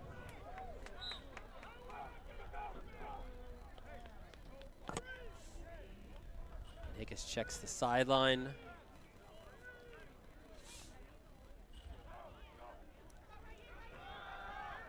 And a diet here of DiPietro. Barreling forward. Taken down finally at the 32. Justin has one speed, and that is full speed. Look at this kid. He is a wrecking house out here. Like a bowling ball there, just bouncing off of would-be tacklers. So first down at the 32. Back to Justin. And DiPietro taken down from behind. That's Rocco Berkey who makes the tackle. He is a sophomore, a guy who Pickett says we are really excited about.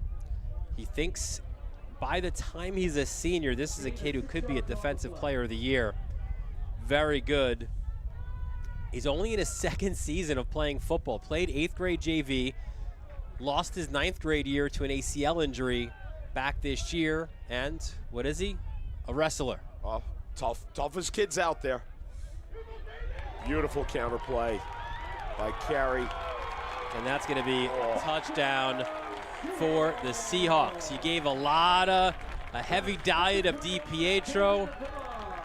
And then you go to Avila for the touchdown. Watch Zach Montante and Christian Anaya get out there, and you see 2 pancake blocks. Beautiful counterplay. Great series by Carey High School.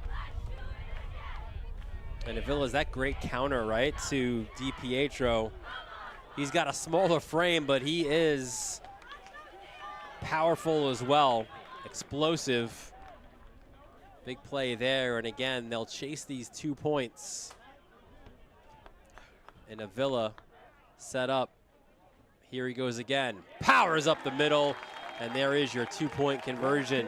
David Avila doing just that.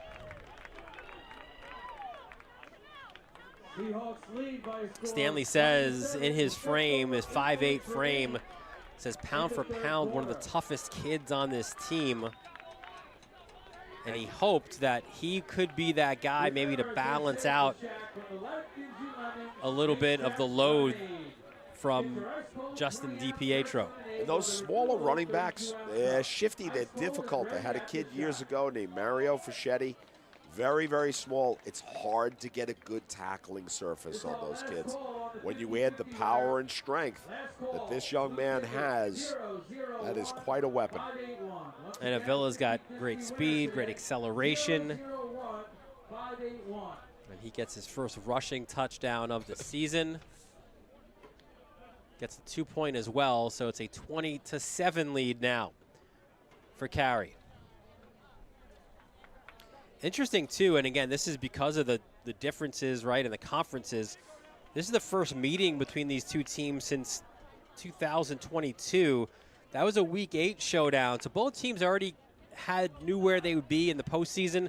But what a game that was. Carey winning at 14-13. TJ Wakely broke up a potential go-ahead 2-point conversion with 1:20 left in that one.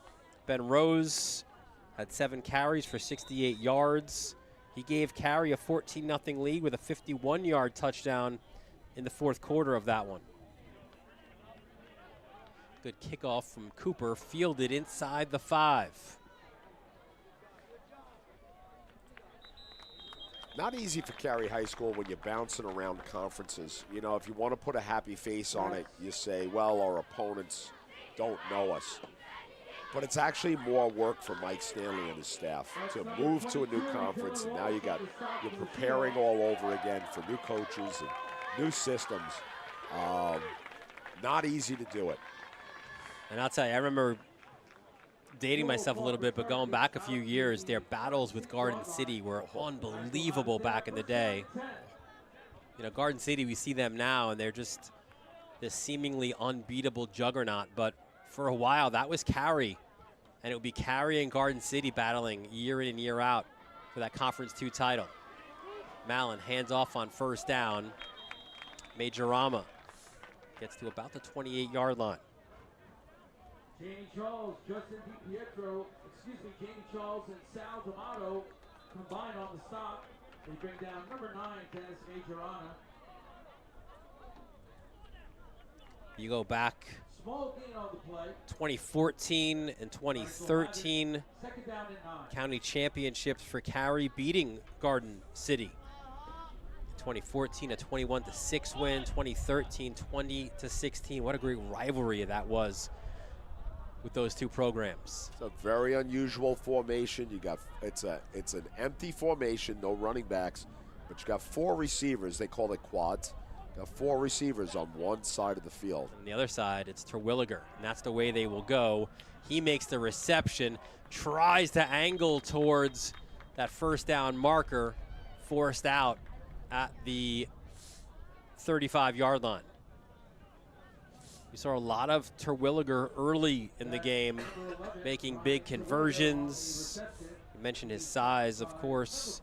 Haven't talked about him on the other side of the ball, but last year had 5 interceptions, including 2 against Lynbrook in the quarterfinals. So he's a big weapon on both sides of the ball. 3rd and 1, Mallon, quick out. Majorama cuts it inside. Saw a big block on the outside by Chris Mance. Great job by Coach Ron Pickett of using that same formation and using both sides of it. You know, believe it or not, the 4 receiver side is very limited as to what you can do. Great job by Coach Pickett. And another 3rd down conversion. Floral Park was living on those in that first half.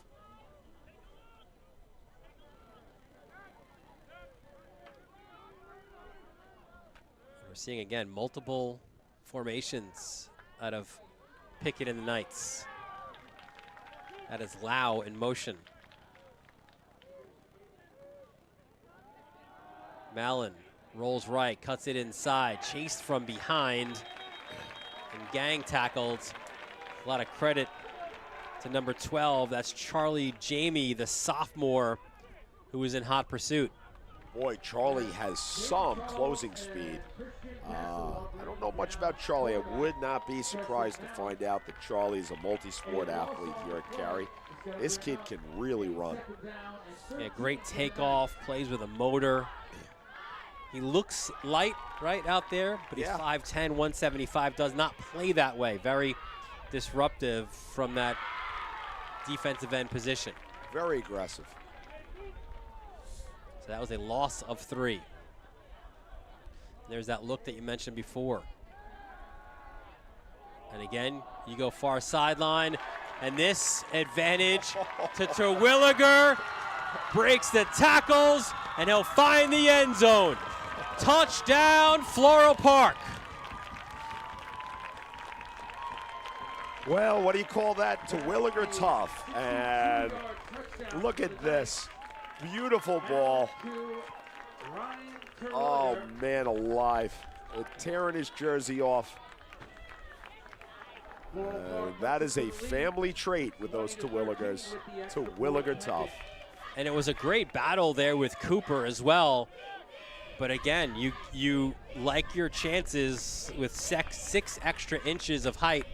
Terwilliger used it and then broke away from the tackle for the very important touchdown for the Knights. It is Owen as your long snapper, Mallon to hold, and again, something wrong in that operation as Floral Park will leave that point on the board. Yeah, long snap was just a little bit low on that. Very difficult to get it on the block.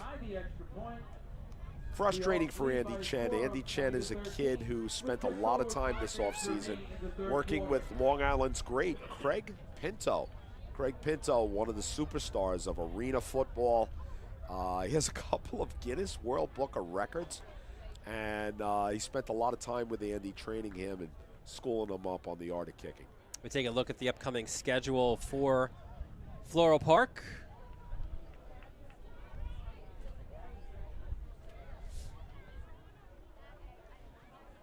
the Knights, there you see it, will play Valley Stream South.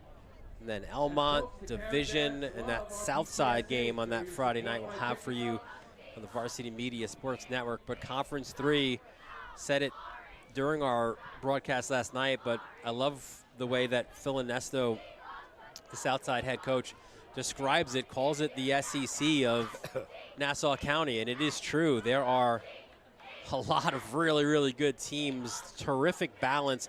You know, Conference 1, we saw 2 of the top 3 teams, and then there's a drop-off. Conference 2, listen, it is Garden City's to win, certainly, right?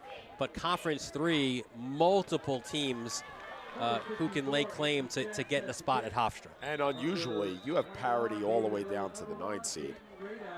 That division game should be interesting, led by quarterback Tim Stanley, Mike's son, and he had a great week 1 last week, throwing for 4 touchdowns.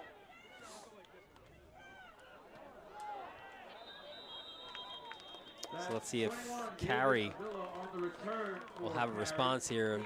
Avila had the return.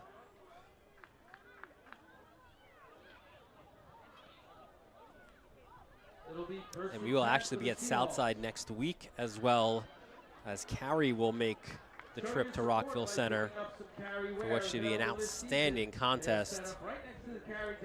Here is a look at that upcoming schedule for Carey. You see that game at Southside next Saturday at 2.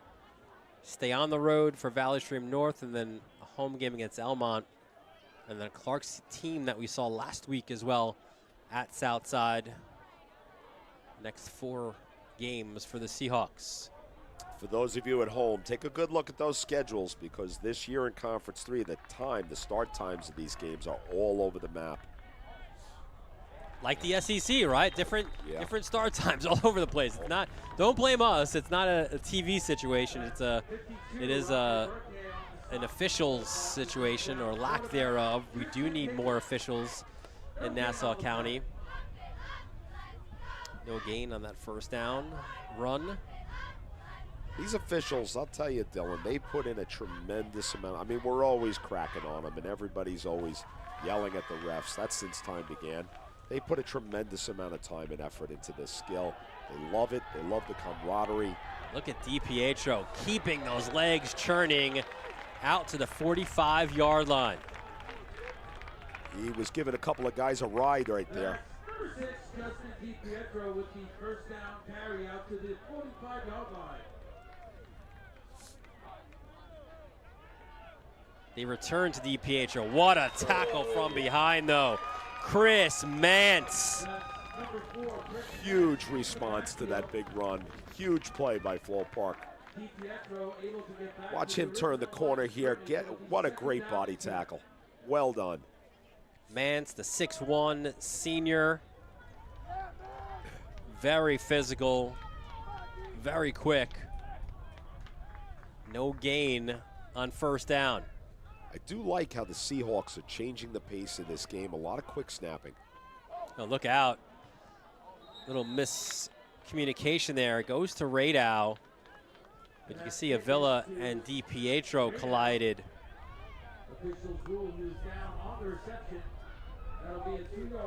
So actually, it'll go for a loss of 2. Boy, what was turning into a huge series right here. That one play by Chris Mance just turned a lot of energy around right there.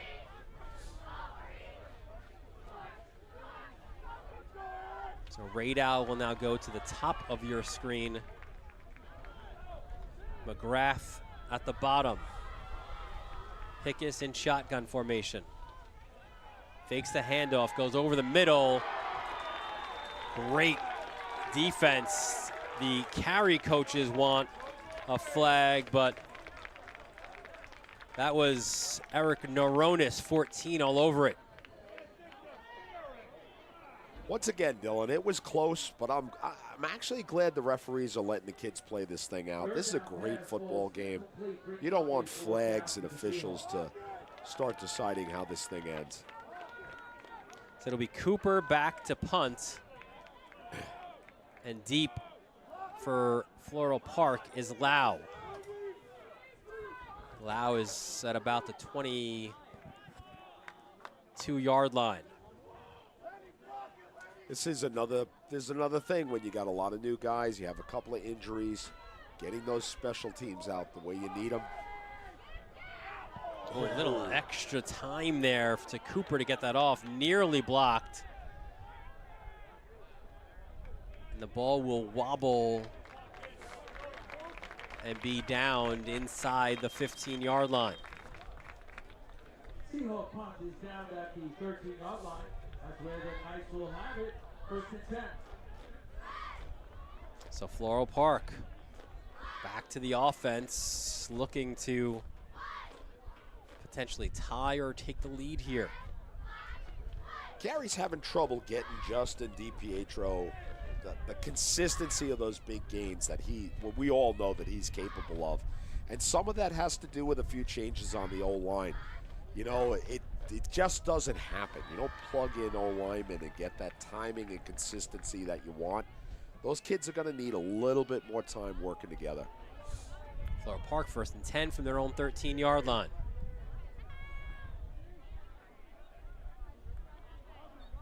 Mallon hands off.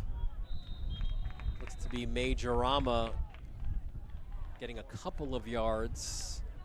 Maybe just got one on 1st down. That's number 59, Matthew Lemay. Lemite with the tackle.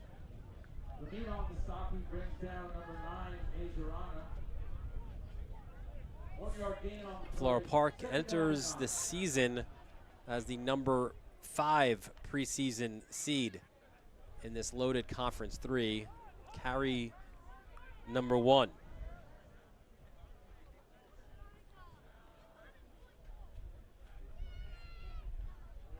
Another handoff. And this, a couple more yards there for Majorama. Nice run, nice block by James Mulligan at right guard. Really, really well done. And Rob Laverty at center. A great push. Mulligan, a great story, right? He was a scout team player a year ago and just put all that time in the weight room. And now, all of a sudden, as a senior, he is starting. Not the biggest kid at 5'10", but really physical. One of those guys who works his tail off, and he's getting what he deserves here. Slinging it to Terwilliger, and that will be good enough to move the chains. Beautiful RPO play. You know, going back to Mulligan, you've got to love those guys. And a young man not seeing a lot of time as a junior makes a decision. Look at this read.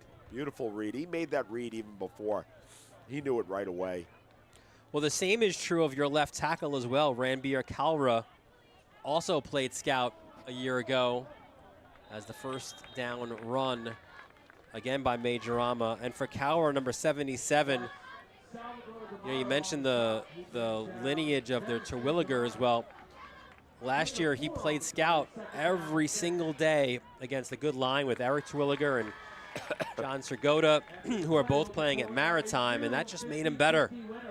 And again, this year, getting that opportunity, 77, to start at left tackle.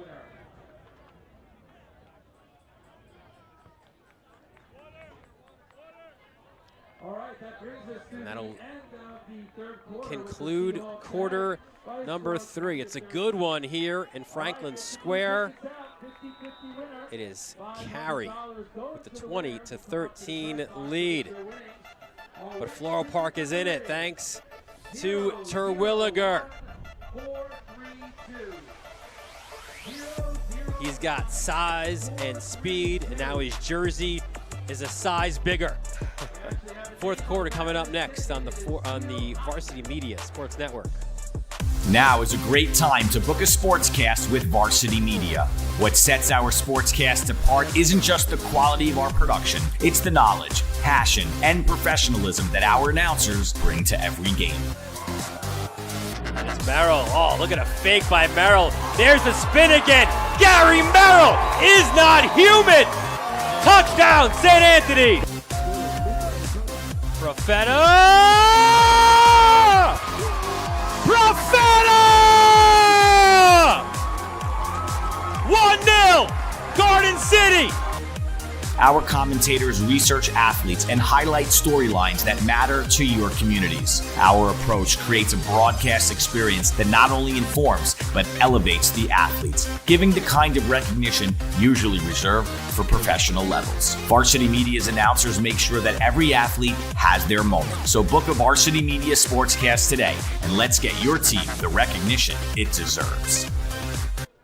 Back at Carey High School, Dylan Butler, Kevin Dolan, our entire Varsity Media crew. Time for the fourth quarter. Handoff. Nothing doing, says big Christian Castellar. That's Christian Castellar on the stop. Scheme on that play is great. You know what? It's just a little bit slow. Carey defensive line is starting to get more penetration, which is amazing for the Carey D-line because there's only 3 of them up there typically. And what a play by number 73. So another third down for Floral Park. Don't have the numbers, but again, they've done so well to convert these opportunities. Terwilliger at the bottom of your screen now. And look out, they're going to bring the heat, and they'll. So shocked there isn't an offensive holding penalty called. And now Malin angles trying to get to that corner flag. And that was a missed call because that was quite a takedown. Yeah.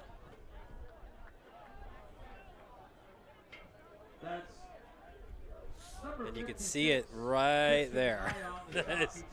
that is an offensive holding penalty if you've ever seen one. But not called. So an interesting call here. It'll be a 4th and 2 for Floral Park. Big situation here for Floral Park. You wonder if they're just going to try to cadence them out of this one with a hard count. You can do that, but also Malin is also your punter as well, so. True.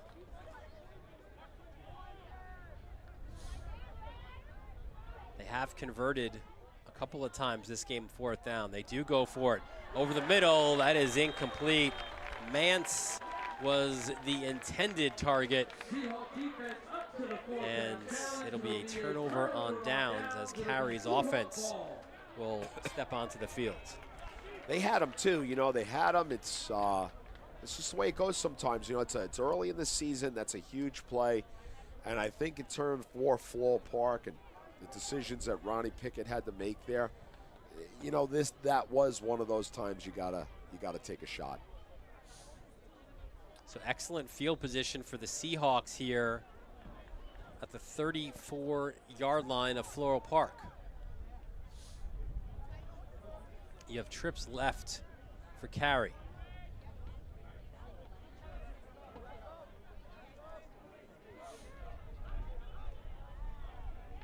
Handoff, DiPietro spins, turns, and he is in for the touchdown. That is how quick Carey can turn a great defensive stop into offense. A 34-yard touchdown run for Justin DiPietro. Once again, look at this blocking by Steve Klein and Theo Andrikopoulos. Just a great job, and it's the explosion of Justin that just shocks you, absolutely shocks you. Don Peluso, the third, is your long snapper. McGrath is the holder, and this is Michael Lombardi attempting the PAT. Kick is up, and it is good. So Carey's lead has increased now to 27 to 13. I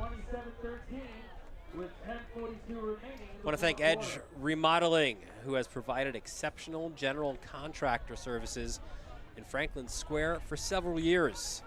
The owner and Sewanaka graduate, Eddie Marquez. He prides himself on satisfying customers by extending affordable, high quality, and professional services to make your remodeling dreams come true. The central point of our mission is providing an excellent client experience. Regardless of your job type or size, Edge Remodeling can create a design, devise a strategy, and deliver amazing completed results. Call today for a consultation, 516-860-8630. And as we saw at halftime, Eddie Marquez also delivering a very generous check to Catherine Wright and the Mighty Madison Foundation. Of course, their Mighty Madison's birthday 5K coming up tomorrow at Marjorie Post Community Park. Race day registration, bib numbers, pickup, that starts at 7:30. The kids' fun run 8:45. The 5K starts at 9. This one fielded at the 10. Looks like it's Lau. Somehow bounced off of the tackle, and he's forced out of bounds at the 33-yard line. That is some toughness by Lau right there. Great job by Aiden. You know, Dylan, I sit for the last 26 years 1 foot away from Mike Milio, father of Madison Milio from the Mighty Madison Foundation. Just an absolutely wonderful family and a great foundation of people are looking to get involved in something to help fight brain cancer. And kudos to Eddie Edge from Edge Construction. Eddie just does, he's a very generous man. So Floral Park 1st and 10 from their own 33-yard line. The Knights need a big play. They come this way, trying to turn it up field. Although a nice tackle is put on. That was Ryan DePippa, number 7. Excellent job by Justin right there, handling a high snap. You know, when you're running RPO football, it's kind of like your point on the punt before. It's all about timing, and you need everything from the snap to the exchange to the read to happen perfectly. Outstanding job of handling that difficult situation. So 4-yard gain on that one.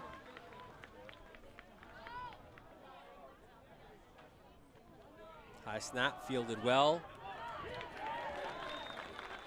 We haven't seen the freshman in a little while. That's Kowalski.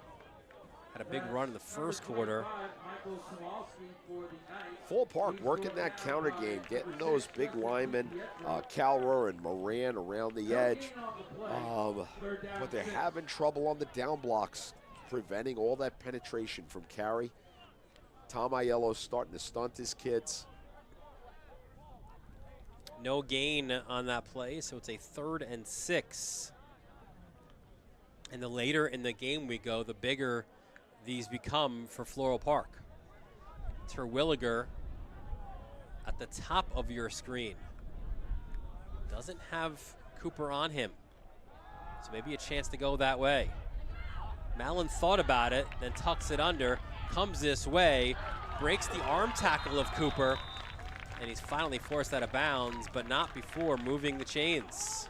I'll tell you, man, Justin you've always got a chance when the ball is in his hands. He is playing courageously out there today against an extremely tough gang tackling Carey High School.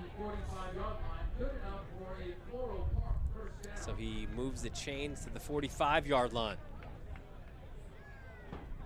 That's not the way that play was supposed to go. He turned chaos into opportunity.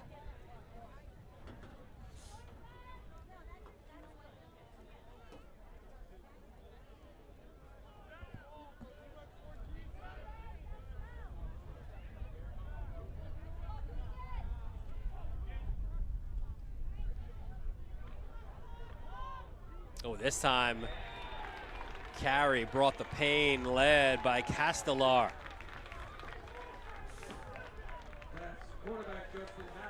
Tommy Aiello drew something up really nice there, huh? Yeah, and you know, they dug underneath that kick-out block, which freed up Castellar, and he took care of business. That's a big boy right there. Yeah, 5'9", 215, had a sack in week number 1. What really impressed me on that play is how well Christian runs. Very, very quick. Loss of 3 on that play. 2nd and 13 from the 42-yard line.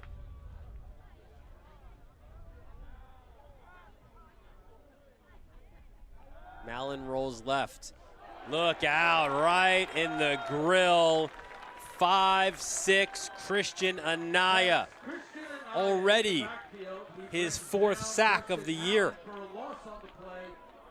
It's hard enough blocking on the edge, but when you've got a motor like Christian Anaya, he leaves you no choice. You either got to tackle him and hold, or you end up with that situation.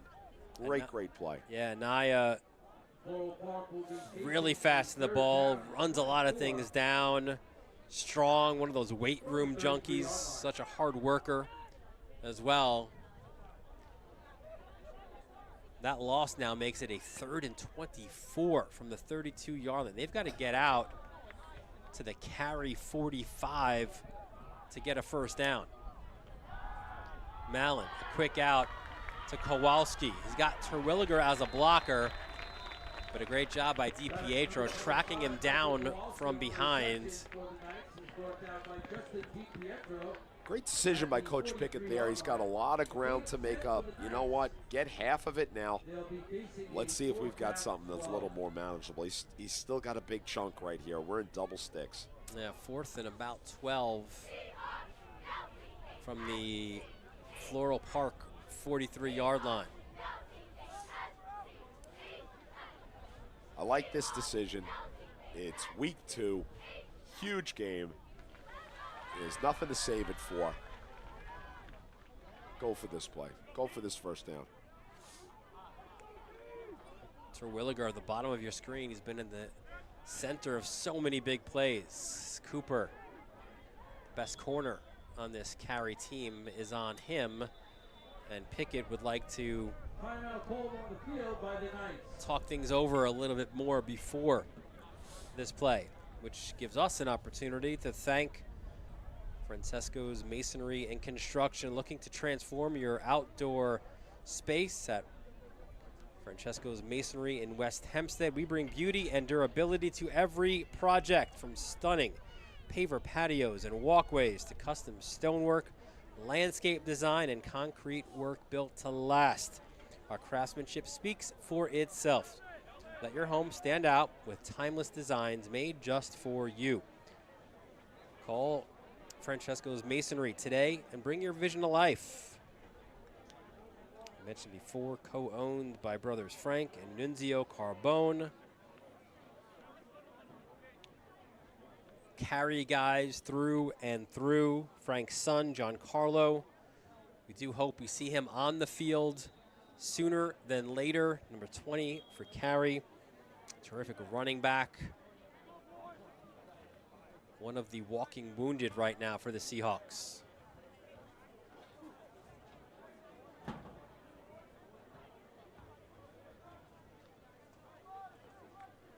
So let's see what Pickett and the Knights have dialed up here off the timeout. It's now Mance at the bottom of your screen.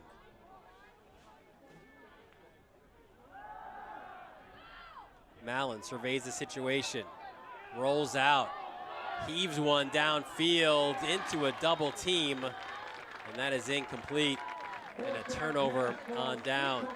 It'll be a turnover on downs.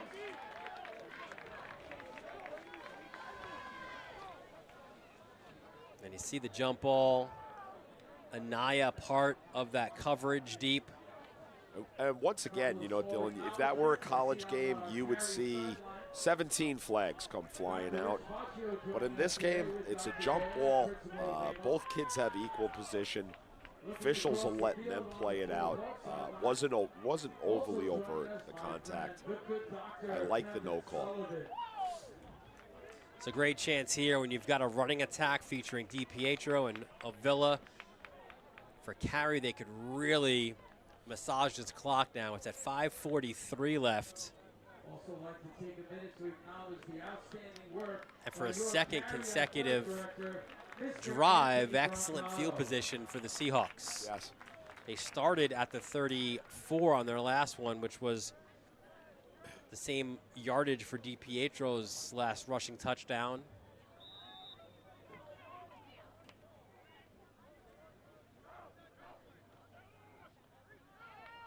And it's Hickes to run. Good looking tackle there by Mance. We've called his name a few times on the defense. Really like what Coach Stanley is doing here. He's got Justin out of the game. You know, we've got enough guys on the sideline that are healing up. Let's get a few other guys. Got other guys that can carry the ball. I mean, right there we saw Tristan, but we also have Dominic Peluso, who was in the backfield. Well, that's that number change. I got confused by that earlier too, but Stanley emailed us before. 21 is actually Avila. He switched numbers with Peluso.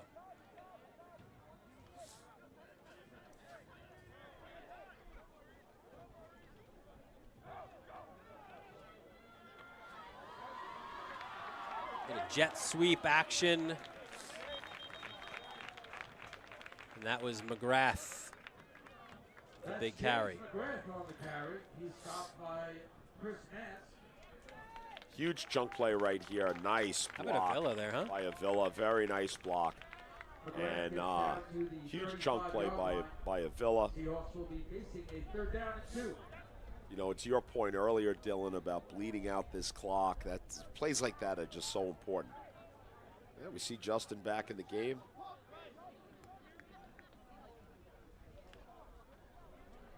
Now he's coming back. Maybe just giving them the play, right? Yeah.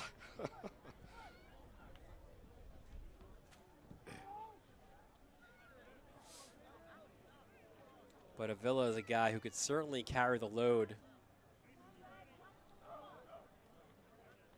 Here he is again. Great hesitation. Another juke to the outside.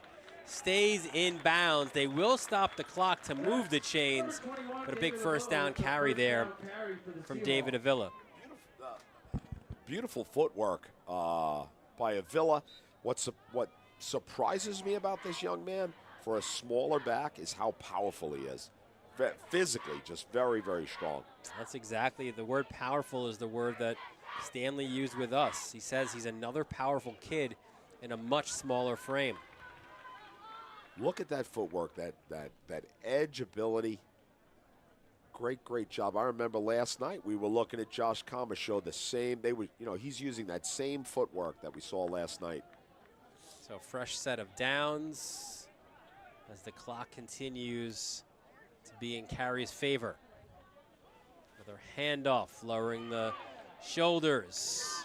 And that's Avila again.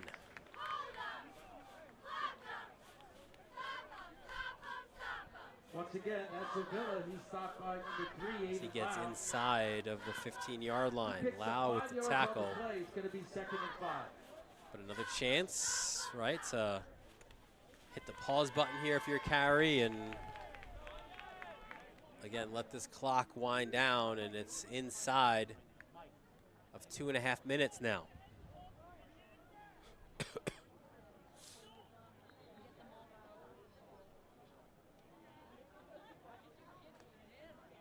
I think Hickes has done a manageable job for Carey at QB. And you know what? He agreed, and he has gotten them out of some really tough situations, putting that ball down, not only the big throws, but putting that ball down and taking a lot of collisions and moving the chains. We'll take a look, Kevin, at some of our upcoming games. We head to the Catholic High School Football League. A little doubleheader next week. We've got Monsignor Farrell making a trip to South Huntington. It's our first visit to St. Anthony's this year.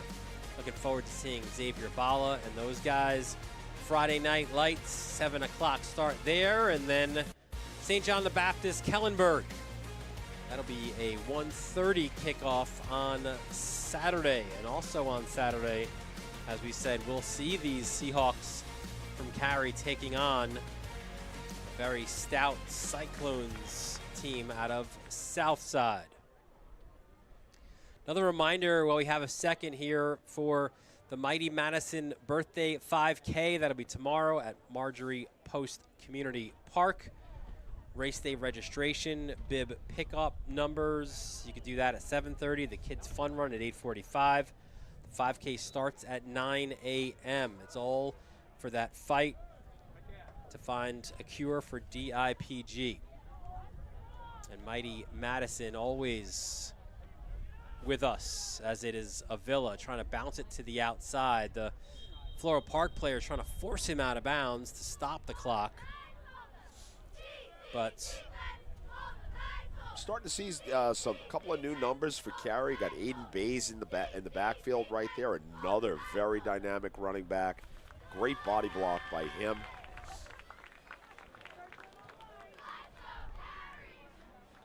And Carey, they're not counting the numbers or the win streak, but they're approaching their 14th consecutive win.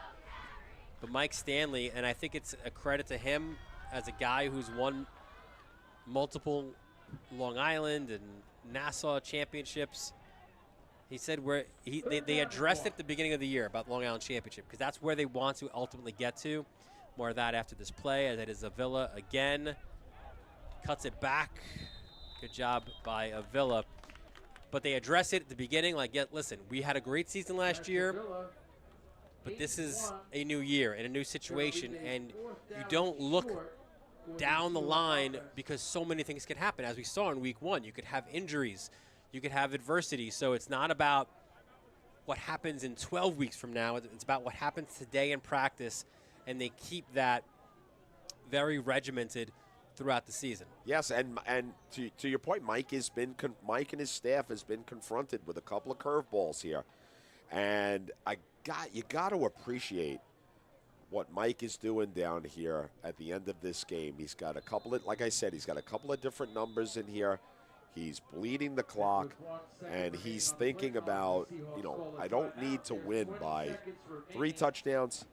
I can win this game, get out of this thing healthy, and let's get ready for the next one down the line. Yeah, they want to get that clock as low as they could before they called a timeout, and that comes here with 20.9 seconds left in the fourth quarter. And there's a look at Rossellin. What an addition to this coaching staff. What a legendary coach he is. We'll show you this graphic. Kevin, look at these names, right? Howie Votes, the all-time wins leader, Buddy Krummenacher. Chasing after that, yeah, Tom Flatley. What a career he had at Garden City. And then there you see Rossellin, retired as head coach. Don Snyder right after him as well at Freeport, St. Thomas first, but now he's your O-line, D-line coach. And again, Stanley said, I would have been crazy to say no to a guy like Rossellin, who he said is an even better person than he is a coach. I was going to say, like, what do all of those guys have in common? I knew them all. What do they all have in common in very different ways? Outstanding educators. They were educators first for these young men. It goes to Avila. Did he get across to get the first down?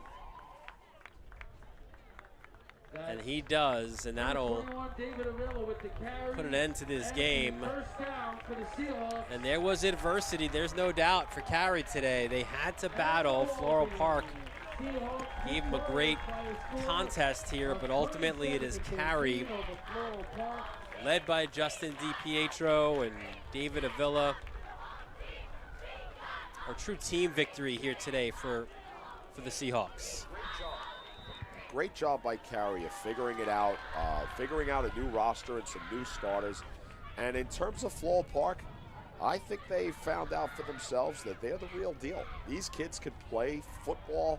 They're physical. They can make big plays. I think we're going to be talking about both of these teams down the road in the playoffs. Yeah, I agree with you. I think Floral Park is a team that's you have to keep an eye out for. And again, an absolutely loaded Nassau Conference 3 this year. So it's Justin DiPietro And the Seahawks celebrating another victory. They improved to 2-0 on this young season. A great test next weekend at Southside, a game, again, we will have for you on the Varsity Media Sports Network. But that'll do it here from Franklin Square for our entire Varsity Media crew. Our executive producer, Ben Turchin. For our technical director, Chris Sweeney. How about Steve Ferrandino and Mike Purdy bringing you all those great moving images. For my broadcast partner, Kevin Dolan, Dylan Butler, thanking you for joining us from Carey High School. And we look forward to seeing you next time right here on the Varsity Media Sports Network.